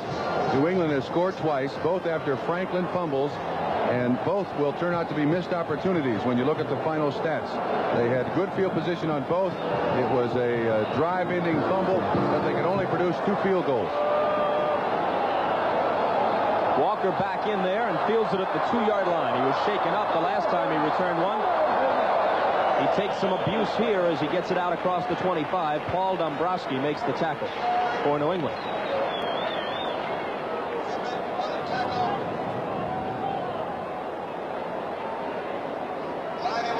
Bob Greasy, what are the changes in the last couple of years in David Woodley? What are the extent of his improvement? What is the extent of his improvement, and where does he still lack? Well, his assets are at the strength of his arm and his mobility. The thing that he has learned in the last couple of years, he is learning to read defenses. He is learning when to look off a weak safety, when to go to a secondary receiver. He is doing that some today. He's doing it very well. Cephalo is in motion. Woodley, who's hit on 10 of 13, swings it out to Tony Nathan. Nathan gets a block and a first down at the 37-yard line. Big part of the screen is carrying off the bluff, making everybody think that it's a straight drop back pass. Let's watch the center, Dwight Stevenson. He wants to release, but not too quick enough to see have those linebackers see the guy out there. He's in 57 on 57. Steve Nelson, a good job by Nathan getting up underneath that block, and that's the value of Nathan. Runs with power, runs with speed, catches the ball well, and has the great instincts of a running back. Mike Webster of Pittsburgh is going to the Pro Bowl, but Sports Illustrated, for one, picked Dwight Stevenson as their All-AFC center. Bob Greasy, would you agree with that high assessment of the young Dolphin? I certainly would. He came in, was playing behind Dennard. Dennard was a fine center in his own right and still is, but Dwight Stevenson is much quicker than Dennard, and that's why he is playing the last 5 or 6 ball games. I talked to Shula before the ball game, and I said, how difficult was it to change Dwight Stevenson from one of those Alabama centers when they're all stretched out, going nothing before the run? And he said, he's one guy that I'm particularly proud of, my ability to coach. I've taught him how to be a pro center. One hand on the ball, balanced on his feet to do both pass blocking and run blocking. They need 3 yards. Andra Franklin gets very close to that before Clayton Wysoon brings him down. We're moving down toward 5 minutes to play in the third quarter. Trump. Let's watch closely Dwight Stevenson here. on Lester Williams. You see that one hand out there, and Lester Williams dives into the ground. Taves and Stevenson do a good job, but what it does is it keeps the center off that linebacker, Clayton Wysoon, for the tackle. He has made a tremendous transition. It is very, very difficult to teach an offensive lineman to set up his stance so he can pass block first down Miami along with run block. And it is very foreign for a college kid coming out of the ranks. And Shula, known first as a teacher, he told me he's very proud of what I've done with that kid. He and John Sandusky, the offensive line coach, deserve a great deal of credit. Did Shoes take credit for teaching him how to snap? Yes. Should he not have? I've never seen him in a three-point stance in my life. Shula? Yeah.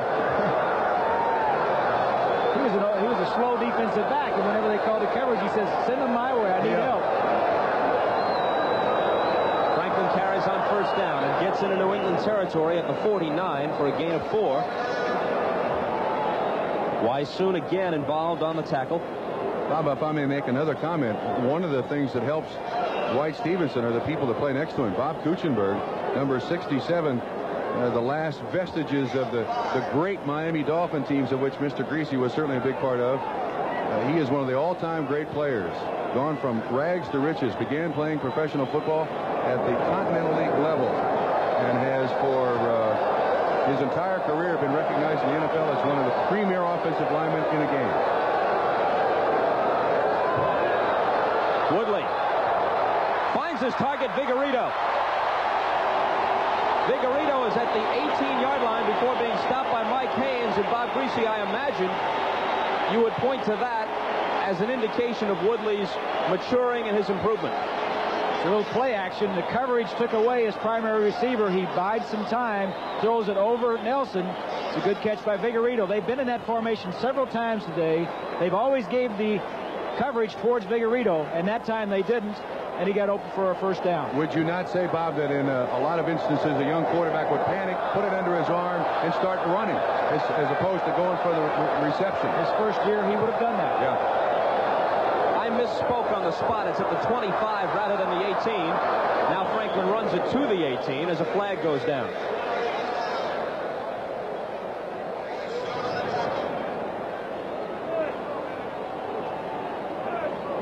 Holding Miami.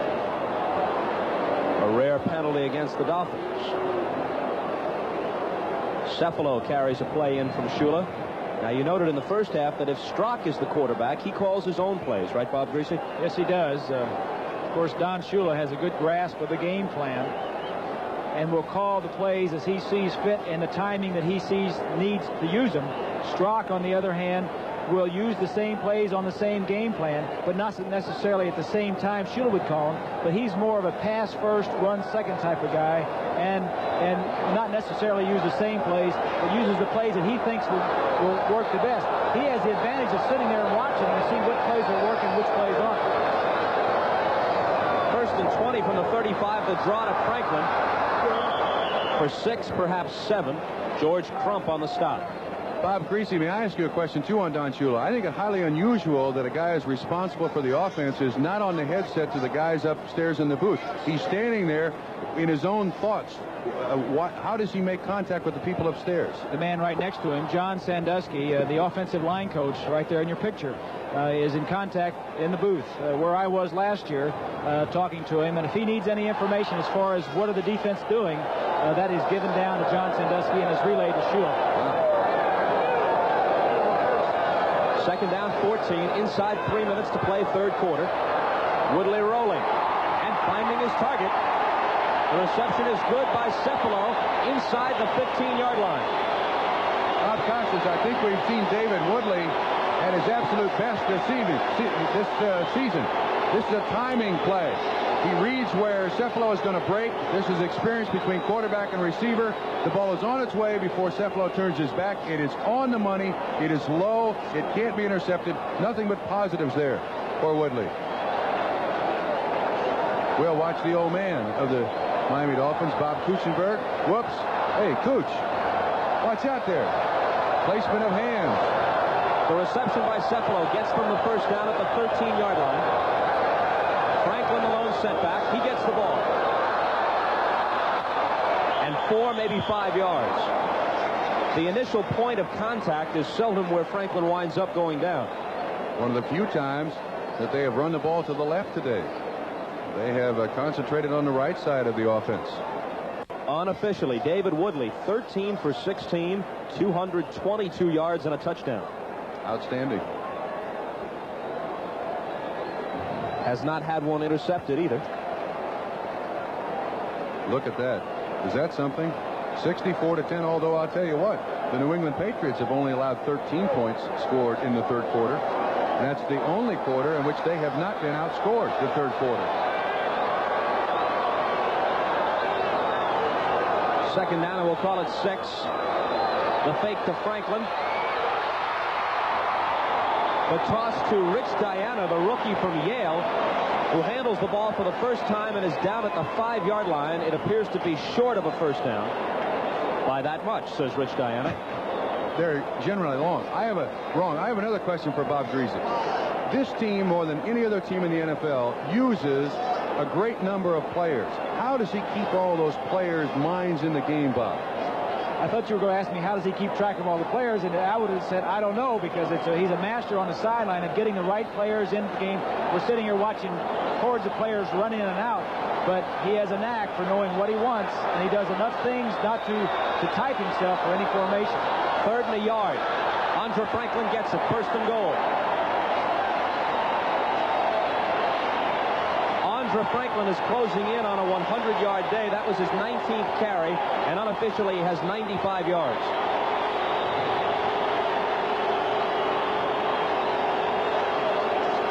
Well, the New England Patriots have had their chances. They've missed both times, and the Miami Dolphins have come right back to storm down the field.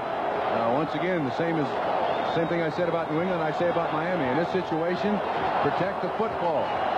Concentrate on what you have to do. Listen for the snap. Get off on the snap together. That's what coaches tell offensive players. Ooh. Woody Bennett, touchdown.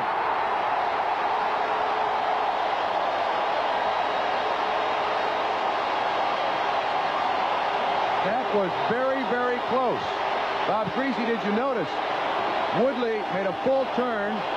Bennett behind him, and he barely got the ball in there. It was almost on his hip. Watch. He makes a full turn. He doesn't quite get the ball in there, but Bennett does a good job to get a hold of it, and he's in for the score. We mentioned Don Shula's masterful use of his personnel. That's certainly the right man for the right job in a goal line situation. Big Woody Bennett. You know, Bob, frankly, I'm a little bit surprised at that ball handling on the goal line, because normally on the goal line you don't want anything fancy. No chances for fumbles or missed handoff, and that certainly was one that could have been fumbled. Important extra point, and Von Schamann is perfect with it. Now the difference is 15. The Patriots need 3 separate scores, and they have barely more than 1 quarter to accomplish that. 1 minute and 1 second remaining in the third. How can a guy have cause to celebrate? 21-6. The Dolphins lead it. Just over a minute to play in the third quarter as Von Schamann prepares to kick to Ricky Smith. Woody Bennett had spent most of the season on injured reserve. He played some last week against the Colts, but he had just 9 carries in the regular season. Now in a playoff game, Shula shows confidence in him and puts him in twice in goal line situations. The second time he gets the score. An interested observer on the sideline, Woody Bennett. Ricky Smith at the 4. Down at the 21. All right, let's watch that scoring play very quickly once again. Watch how close this is to being a problem. And, of course, as Bob said, Woody Bennett not playing the entire season. Unfamiliarity between quarterback and running back. That was very, very close, but nevertheless into the end zone, 21-6. Now New England has it at their own 22. With 51 seconds to play in the third. Second down and a long 2 from just shy of the 30-yard line. 17 seconds to play in the quarter. This will be the last play of the period. Tony Collins lunges very close to what they need for the first down.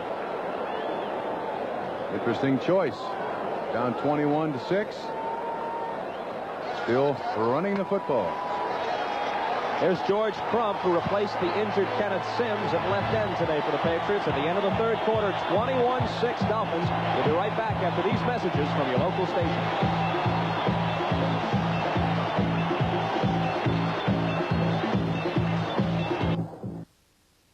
Today's game is brought to you by Chevrolet. Chevrolet is USA 1, and USA 1 is taking charge. By Budweiser Light, with a clean, distinctive taste worthy of the king of beers. And by ColecoVision, the arcade-quality home video game system.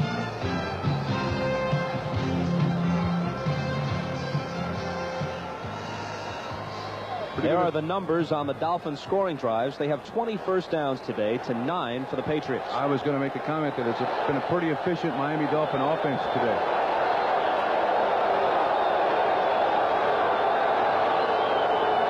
First play of the fourth quarter. From their 32, incomplete, intended for Stanley Morgan. Bob, I'll make this comment. I do believe that the New England Patriots are really under the gun now, obviously down the score that they are, but they are now attempting to pass against the best passing defense in the NFL. Orange Parker, Shula, everybody has to feel pretty confident right at this minute that they have the New England Patriots exactly where they want them. If they were up by 3 points, I think they'd still feel that way.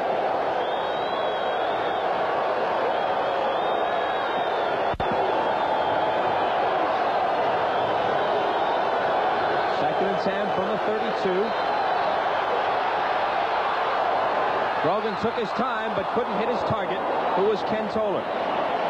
Some of you, not those of you in the New England area, but some of you will be going away at least for a while to see the Raiders and the Cleveland Browns.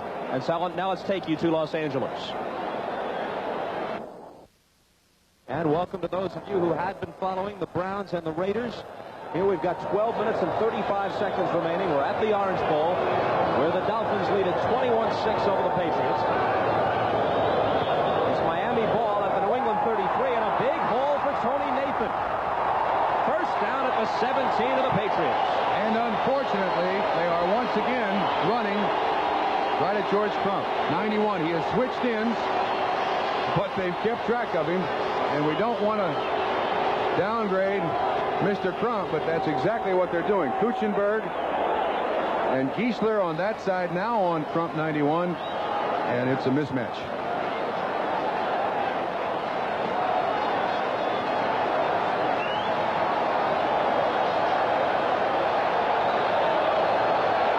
David Woodley has been at the helm all the way for the Dolphins. We've got 11:44 remaining.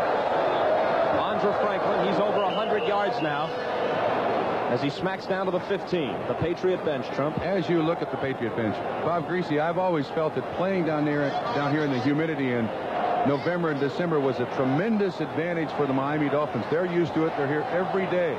And in the fourth quarter of a football game, when you are behind, it is just a very stifling sort of heat and humidity. It's a big advantage. Miami would love to have the game scheduled at 1 o'clock instead of 4 in the evening, but it is, even at this hour, a great deal of difference that the Patriots have been used to all week. It's very comfortable in the stands. It's very comfortable in the booth. But when you play in this humidity, there is no relief from it. When you go to the bench, you are still physically exhausted. New England asks for timeout with 11:09 remaining.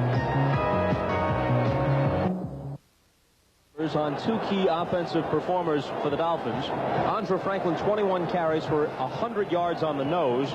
David Woodley has completed 15 of 18 throws for 244 yards and a touchdown. I would tend to think that Shula would expect 100 yards rushing out of Franklin, but the percentage of completions by Woodley has got to be a pleasant surprise for him. Woodley had completed 54% of his throws during the regular season.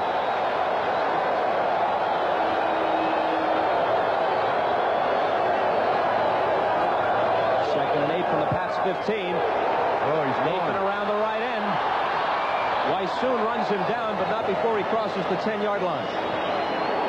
Great job by Weissoon to get out there. That was a half-sister to the Statue of Liberty. Bob Kuchenberg pulled out. Looked like he threw a good block for him, Bob Greasy. It was a half. They call that a halfback reverse. Shula is pulling out all the stops here. Kuchenberg with a good block on Nelson. Weissoon making a great play. He's been a big play guy for the defense of the Patriots. Bob, a comment for you. Now with the score 21-6, 10:32 in the fourth quarter, is this part of the game plan, or is he giving this, showing this to the next opponent? Little window dressing. Yeah, I thought so. He is running an awful lot of strange plays here. Third down 2. Andre Franklin gets first down yardage for the Dolphins. Nothing strange about that play. Bob, I got to tell you, this football team today reminds me so much of the great football teams when you were the quarterback, with Zonka kick, with throwing very little to the outside receivers, running as best you possibly could, throwing the ball sparingly, controlling the line of scrimmage offensively and defensively. I think that's a good comparison. I think the thing that you're seeing is a strong running offense using the passing game when they want to, not when they have to.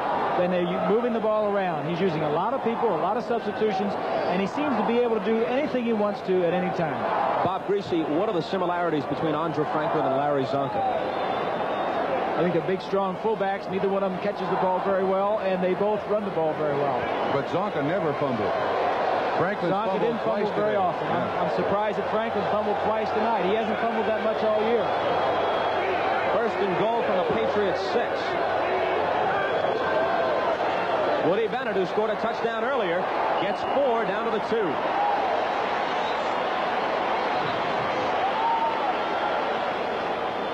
Watch the line of scrimmage. That is the key.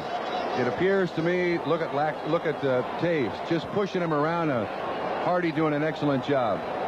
And through 4 quarters of that, by now, that defense of the New England Patriots, after those long drives by the Miami Dolphins, are just worn out. Absolutely worn out. They can muster very little physical strength at this point. You can see him standing on the line of scrimmage, hands on hips, legs crossed, trying to catch a breath of fresh air. Exactly 9 minutes left on second down from about 2.5 yards away. Woodley all alone. Bruce Hardy, his second touchdown reception.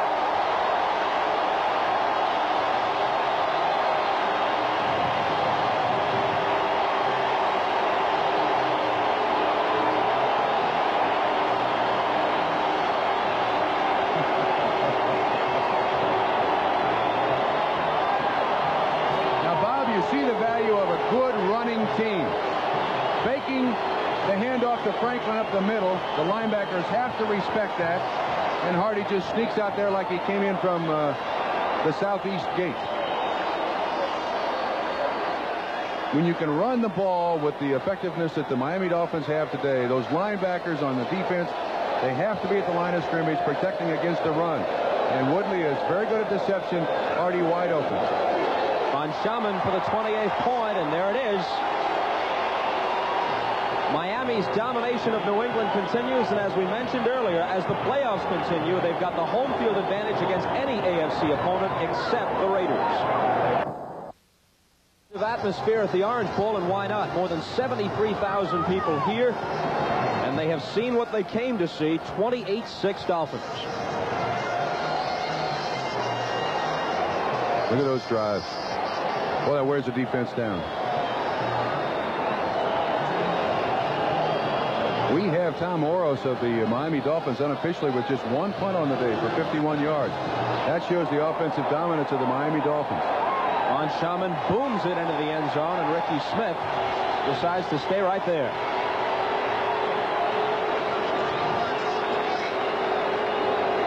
Well, as Ron Meyer said in preparation for this game, if we go to Miami and win, we will have executed properly.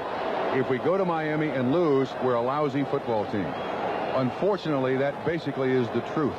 It is a misconception by a lot of people. They'll point at Mr. Crump. They'll point at Grogan's inability to throw the ball down the field. And the rumors and the charges back and forth begin to be thrown when this game is over. Grogan will throw now on every down. Hasselbeck makes the catch and a nice bit of running after the reception for a first down at the 36-yard line. But they still break a lot of rules, New England. They're still running with 2 tight ends, 2 wide receivers, and 1 running back. They don't put their quickest people in the game. Does that surprise you, Bob? The thing that doesn't surprise me is the fact that Bill Arnsparger and the Dolphins have taken away the big play guy on the Patriots, and that's Stanley Morgan. Excellent point. Stanley Morgan has not caught a ball, or if he has, he only caught 1 ball all day. And Tony Collins is not in the ballgame that much. So they're playing to the tight ends or throwing to the tight ends, and that's what the Dolphins are giving them. Yeah, great point. You mentioned Bill Arnsparger, and we've talked about some of Shula's other assistants today. We ought to mention David Shula, Don's son, who has decided to quit law school and continue full-time as the Dolphins receivers coach. Youngest assistant coach, I believe, in the NFL at 23 years old. He'll do a good job. David's a smart man, and as Don Shula said, he knows how I think. Exactly 8 minutes remaining. Grogan finds Hasselbeck in Dolphin territory. He's across Miami's 45. As they spot the ball, let's go to New York for an update. Thank you, Bob Costas. In Los Angeles, the Raiders continuing to pile up the yardage on the Browns' defense. Here, Plunkett hits Malcolm Barnwell for 24 yards, and the Raiders are threatening to make it a rout. It's 20-10 in the fourth quarter. Bob? And Mike, here it's already a rout. 28-6 in the fourth quarter. 7:15 remaining. Grogan with a world of time and with a receiver. It's Hasselbeck again. The third pass he's caught on this drive. He's close to a first down, Trump. Still respect on the Miami Dolphins' part defensively. They are not going with a prevent defense or with 5 or 6 defensive backs. They're staying with their standard defense. 3 down, 4 linebackers, and 4 defensive backs because New England likes to run the football, even down this much. Trump, I see Andy Johnson now in the Patriot lineup. A man that Don Shula would like to have. This will be his first appearance this season, I believe. Broke a hand in preseason, held out until now. Van Egan on the draw. They needed less than a yard. He got obviously much more than that. A first down at the 29-yard line. Had a broken hand, but he is one of those multi-purpose backs that every coach dreams of. If you can get him in there, he can throw it. He runs it. He's a smart kid. He won't make the mental mistake. Good blocker. Great pass receiver. Grogan on first down. Taking what they give him, and in this case it's a short flip to Johnson. Johnson was one of the many who were displeased with the Meyer regime and spoke out publicly about it this year, Trump. This is his first pass reception in the 1982 season, and I wonder what the New England Patriots would have been with him in the lineup for the 10 games they've now played. He is a very, very valuable performer. They're difficult to find people like him. 5:35 and ticking, 2nd and 3.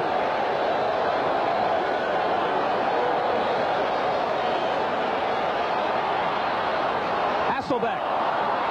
Touchdown. Great catch. You know, Grogan threw that ball over 4 defensive players by the Miami Dolphins. Good touch on the football by Grogan. And Hasselbeck, of course, at 6'7". Watch this. He kind of throws it in desperation. Not set to throw, but throws it anyway. And at 6'7", Hasselbeck wins the jump ball. Touchdown. Watch again. Look at the guys. 1, 2, 3. No, there's just 3. Excuse me, not 4. But that is a fine, fine throw. The 4th reception by Hasselbeck on this drive. The first touchdown of the long day for New England. Smith's point after sneaks through. Great job by Cavanaugh to get the ball down. It was a bad snap. 5 minutes and 22 seconds remaining. Grogan and Hasselbeck have made it 28-13.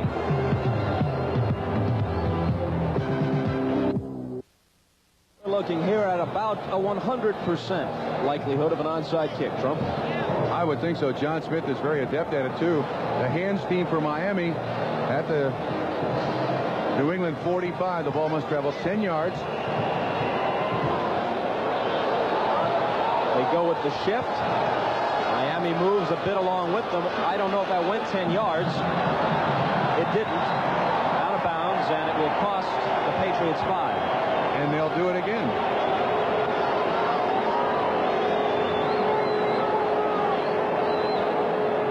As they do, we'll tell you that this telecast is presented by authority of the National Football League and is intended for the private use of our audience. Any rebroadcast or other use of this telecast without the express written consent of the Miami Dolphins and the National Football League is prohibited.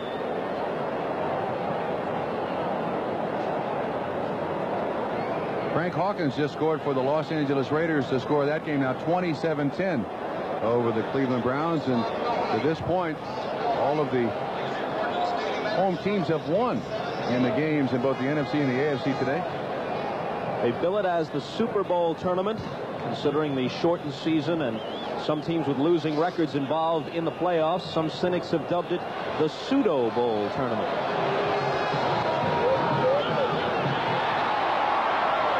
Well, a Dolphin came up and grabbed it on the fly, and Miami will have it in New England territory, actually inside the Patriot 40. Looked like Joe Rose. Jimmy Cephalo. Cephalo, all right. Number Cephalo, 81. Number 81.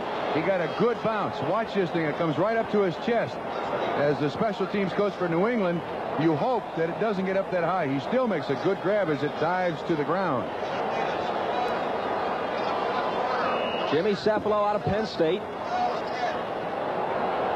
And the Dolphins have it across the 40 with 5:14 remaining.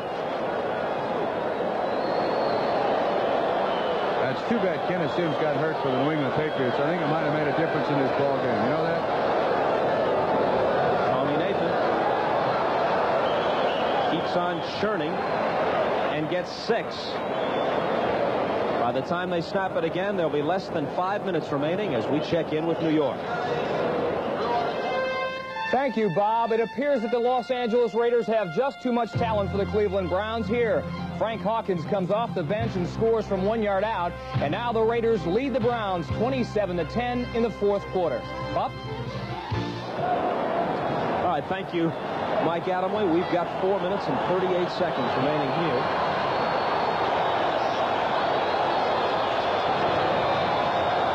The view from the blimp, or maybe from the cheap seats at the Orange Bowl.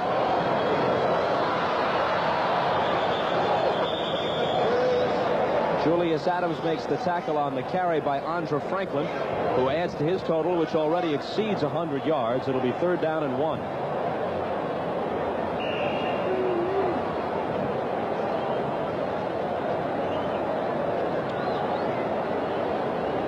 This ball game has moved along pretty quickly, and so when it ends, most of you who are watching this game now will be switched out to Los Angeles for the conclusion of the Browns-Raiders game.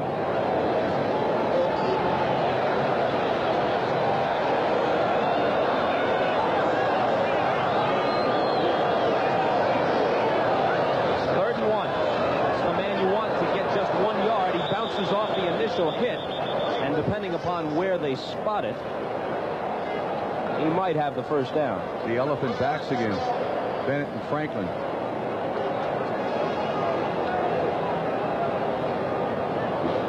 Total yards unofficially, well, there it is. 439 to 258. As we mentioned, the Dolphins have been the stingiest in the entire league in terms of total yards allowed by their opponents. I see Dennard coming in the ball game now, number 63. Oh, he's replacing Taves at guard. I know that the Miami Dolphins have historically been an interchangeable offensive line. They've got like 4 guys that can play center and both guards, right, Bob? Well, Trump, Dennard has not been a guard, and I don't think has ever been a guard, certainly not while he's been with the Dolphins. But with the injury to Ed Newman a couple of games ago, that necessitated Taves moving up to right guard, and they didn't really have a backup guard. Stevenson was the backup, the 3rd backup at guard, but since he's now the starting center, Dennard has learned the guard position, and I'm sure John Sandusky wants to get him in the ball game to get a little experience in the guard position. Interesting. Clock is running with 3:25 remaining. 1st and 10 from just across the New England 30.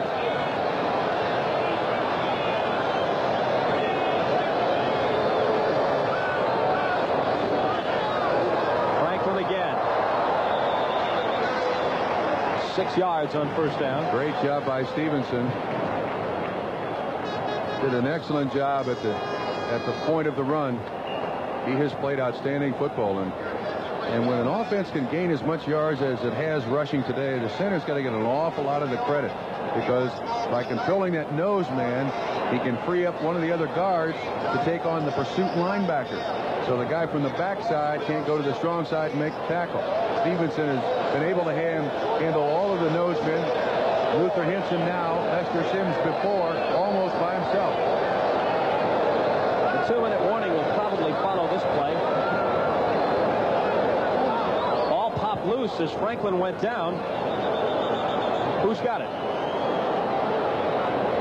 No signal yet. That's one thing, Bob. New England the Patriots have got to be doing is grabbing for the ball. The only chance they've got is to go for the ball and get a fumble. They've got the football now, but they have only 2 minutes and 19 seconds remaining. Rick Sanford with his second fumble recovery of the day. And Franklin's third fumble of the day. Well, he's more than atoned for that with better than 100 yards rushing and a touchdown. Not with Shula. We'll return to the Orange Bowl in a minute. We are USA 1, and proving it in Chevy Cavalier with more power from a new high-compression 2-liter engine with electronic fuel injection. Cavalier has it. Accord doesn't. Corolla doesn't. Sentra doesn't. Cavalier has new lower prices for '83, plus a full line of models, including one the leading imports don't even offer. Chevy Cavalier, from America's sales leader. Usually in a big game, turnovers an important statistic, but here it's misleading. The Dolphins with 3 turnovers, all fumbles by Andre Franklin, 1 recovered by Keith Lee, 2 others by Rick Sanford. The only New England turnover, an interception by Gerald Small of the Dolphins late in the first half, and yet the Dolphins lead here by 15 points, 28-13 with just over 2 minutes remaining. Brogan to Hasselbeck. To the 30-yard line. He's going to wind up with some impressive numbers at the end of this day, Trump.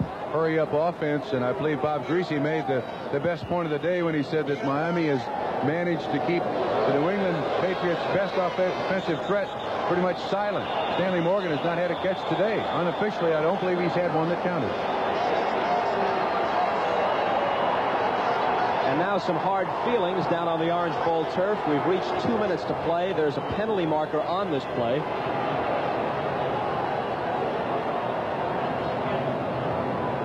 The play didn't count. It was blown dead before the pass was thrown by Grogan. I think it's going to be delay of game.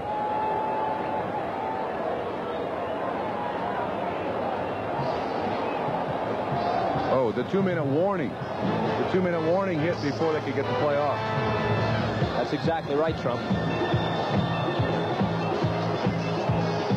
Who do we have pictured here? Don Shula looking out over a winning. Alcoa presents Fantastic Finishes. 1970, Tom Dempsey will try to do the impossible, kick a 63-yard field goal. Joe Scarpati gets the ball down. Dempsey caught it solid, and it's good. Tom Dempsey has just kicked a 63-yard field goal. With no time left on the clock, the Saints beat the Lions 19-17. Season. A berth in the playoffs, even in a strange season like this one, has to be a plus coming off 2-14 just a year ago. Yeah, I would think so, and we're going to find out officially now who those complainers are. Apparently, John Hanna, if what's stated in the press is correct, has made a deal that he keeps quiet until the season's over. But I've talked to people at the New England Patriots, and they said there is no way in the world they will trade John Hanna. No way in the world, nor will they trade Stanley Morgan, and both have stated that they do want to be traded. Hasselbeck makes yet another catch. This one incomplete in the direction of Preston Brown, so this will leave them with 2nd and 10. I will tell you this. I think it's safe to say that both the coach and the players will have to meet some common ground.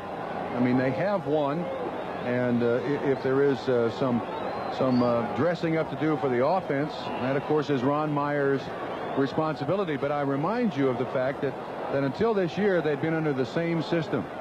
Chuck Fairbanks, I believe, came to New England in 1973, and Ron Earhart succeeded him, so they were basically under the same system.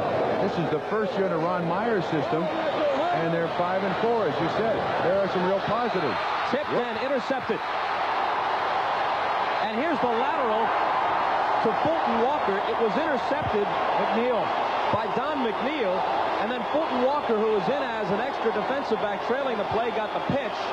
So a little added excitement for the more than 73,000 at the Orange Bowl. Watch it again.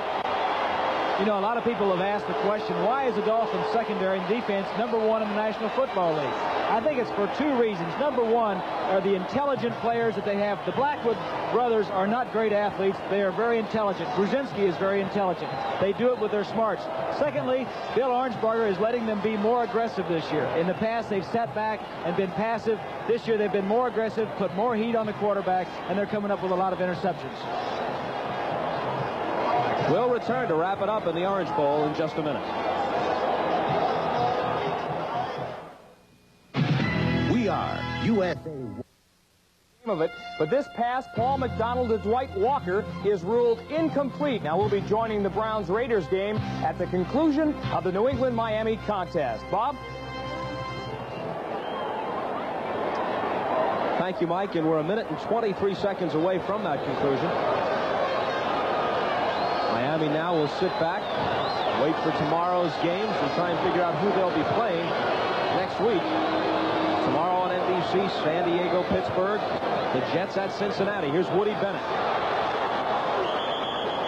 Tripped up at the 28-yard line.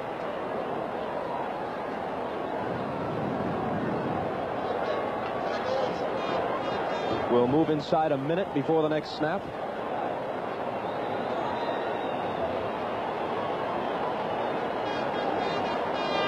The Dolphins lost just one game this year within the AFC, and that was the snow game at Foxborough to these Patriots. Their other loss came against Tampa Bay. You'd have to say they're a legitimate Super Bowl contender, right, Trump? With the way in which they win, ball control, very intimidating type of defense. They really hit you when you catch it. As Bob just said, a very aggressive defense, confusion on defense. And if Andre Franklin can continue to carry the ball the way he has today, yeah, they got to be considered one of the favorites, because that ball control and defense wins in postseason play. Bob Greasy. A lot of people have said that they don't think that the Dolphins can win the Super Bowl with a two-quarterback system. Shula has done that. He has won for the last 2 years, and I think if anybody can do it, Don Shula is the man that can do it. One final comment. That is the Miami Dolphins' first playoff victory since 1970. Since January of '74, when they beat Minnesota for their second consecutive Super Bowl title. It snaps a 4-game playoff losing streak, but of course a couple of those losses were classic games. That 28-26 game at Oakland with the Clarence Davis catch in the end zone in the final seconds, and the overtime game here last year against Dan Fouts and the Chargers when Kellen Winslow had such a marvelous game for San Diego. But here the final is 28-13. The Dolphins win it. For Bob Greasy and Bob Trumpy, I'm Bob Costas, and we'll come back to wrap it up at the Orange Bowl in just a moment.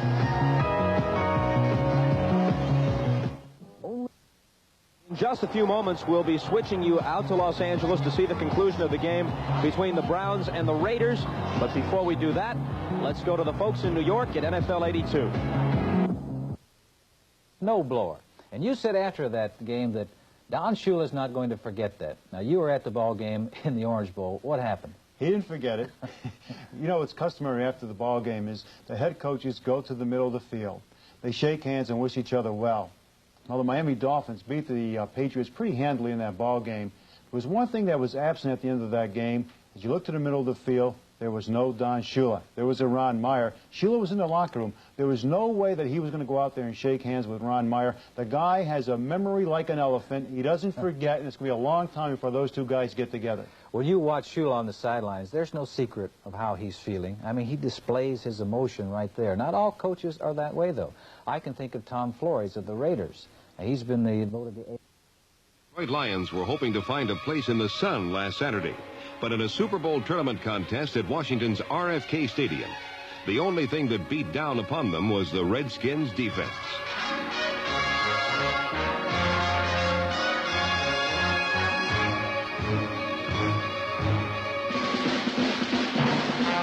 Eric Hipple wilted under a Washington pass rush that sacked him 4 times, and he was absolutely burned by cornerback Jarris White, number 45.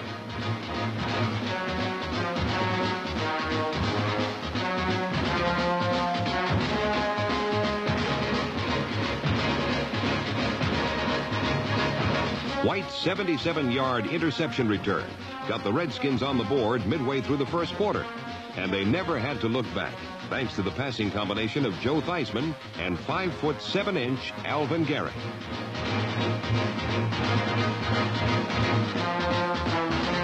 Subbing for injured wide receiver Art Monk, Little Alvin, number 89, had entered the game with just 6 receptions in his entire 3-year career.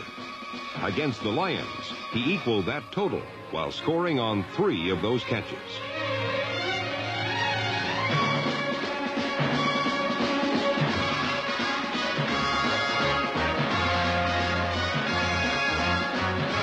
By the third quarter, Washington had built a 31-0 lead that forced Hipple to throw on nearly every down.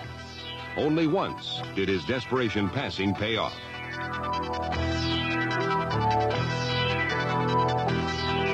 Number 81, David Hill's touchdown reception accounted for Detroit's only score of the day. After the tally, Hipple was left to the mercy of a hungry Redskin defense that wasn't feeling especially merciful.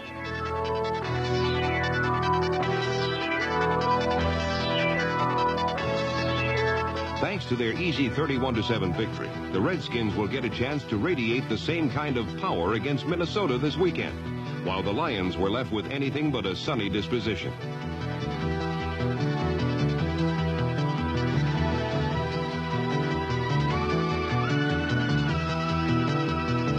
Warm feelings were none too abundant in Green Bay, where the locals greeted the visiting St. Louis Cardinals with a noticeable chill.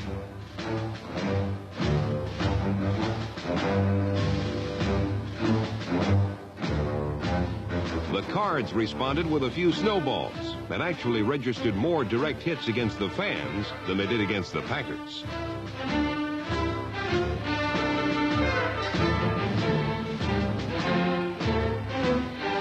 The poor Cardinals were really left out in the cold and had nowhere to turn. From the stands, they were stung by snow.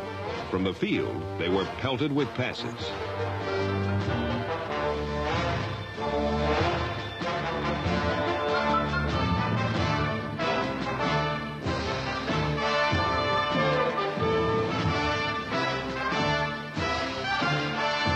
The Packers erased a 3-0 St. Louis first-quarter lead when Lynn Dickey and number 83 John Jefferson combined on a 60-yard pass play that resulted in J.J.'s first touchdown of the year.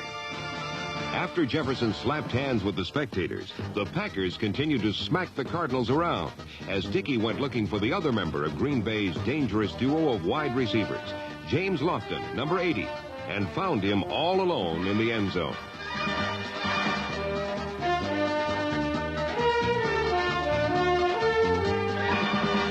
Between them, Lofton and Jefferson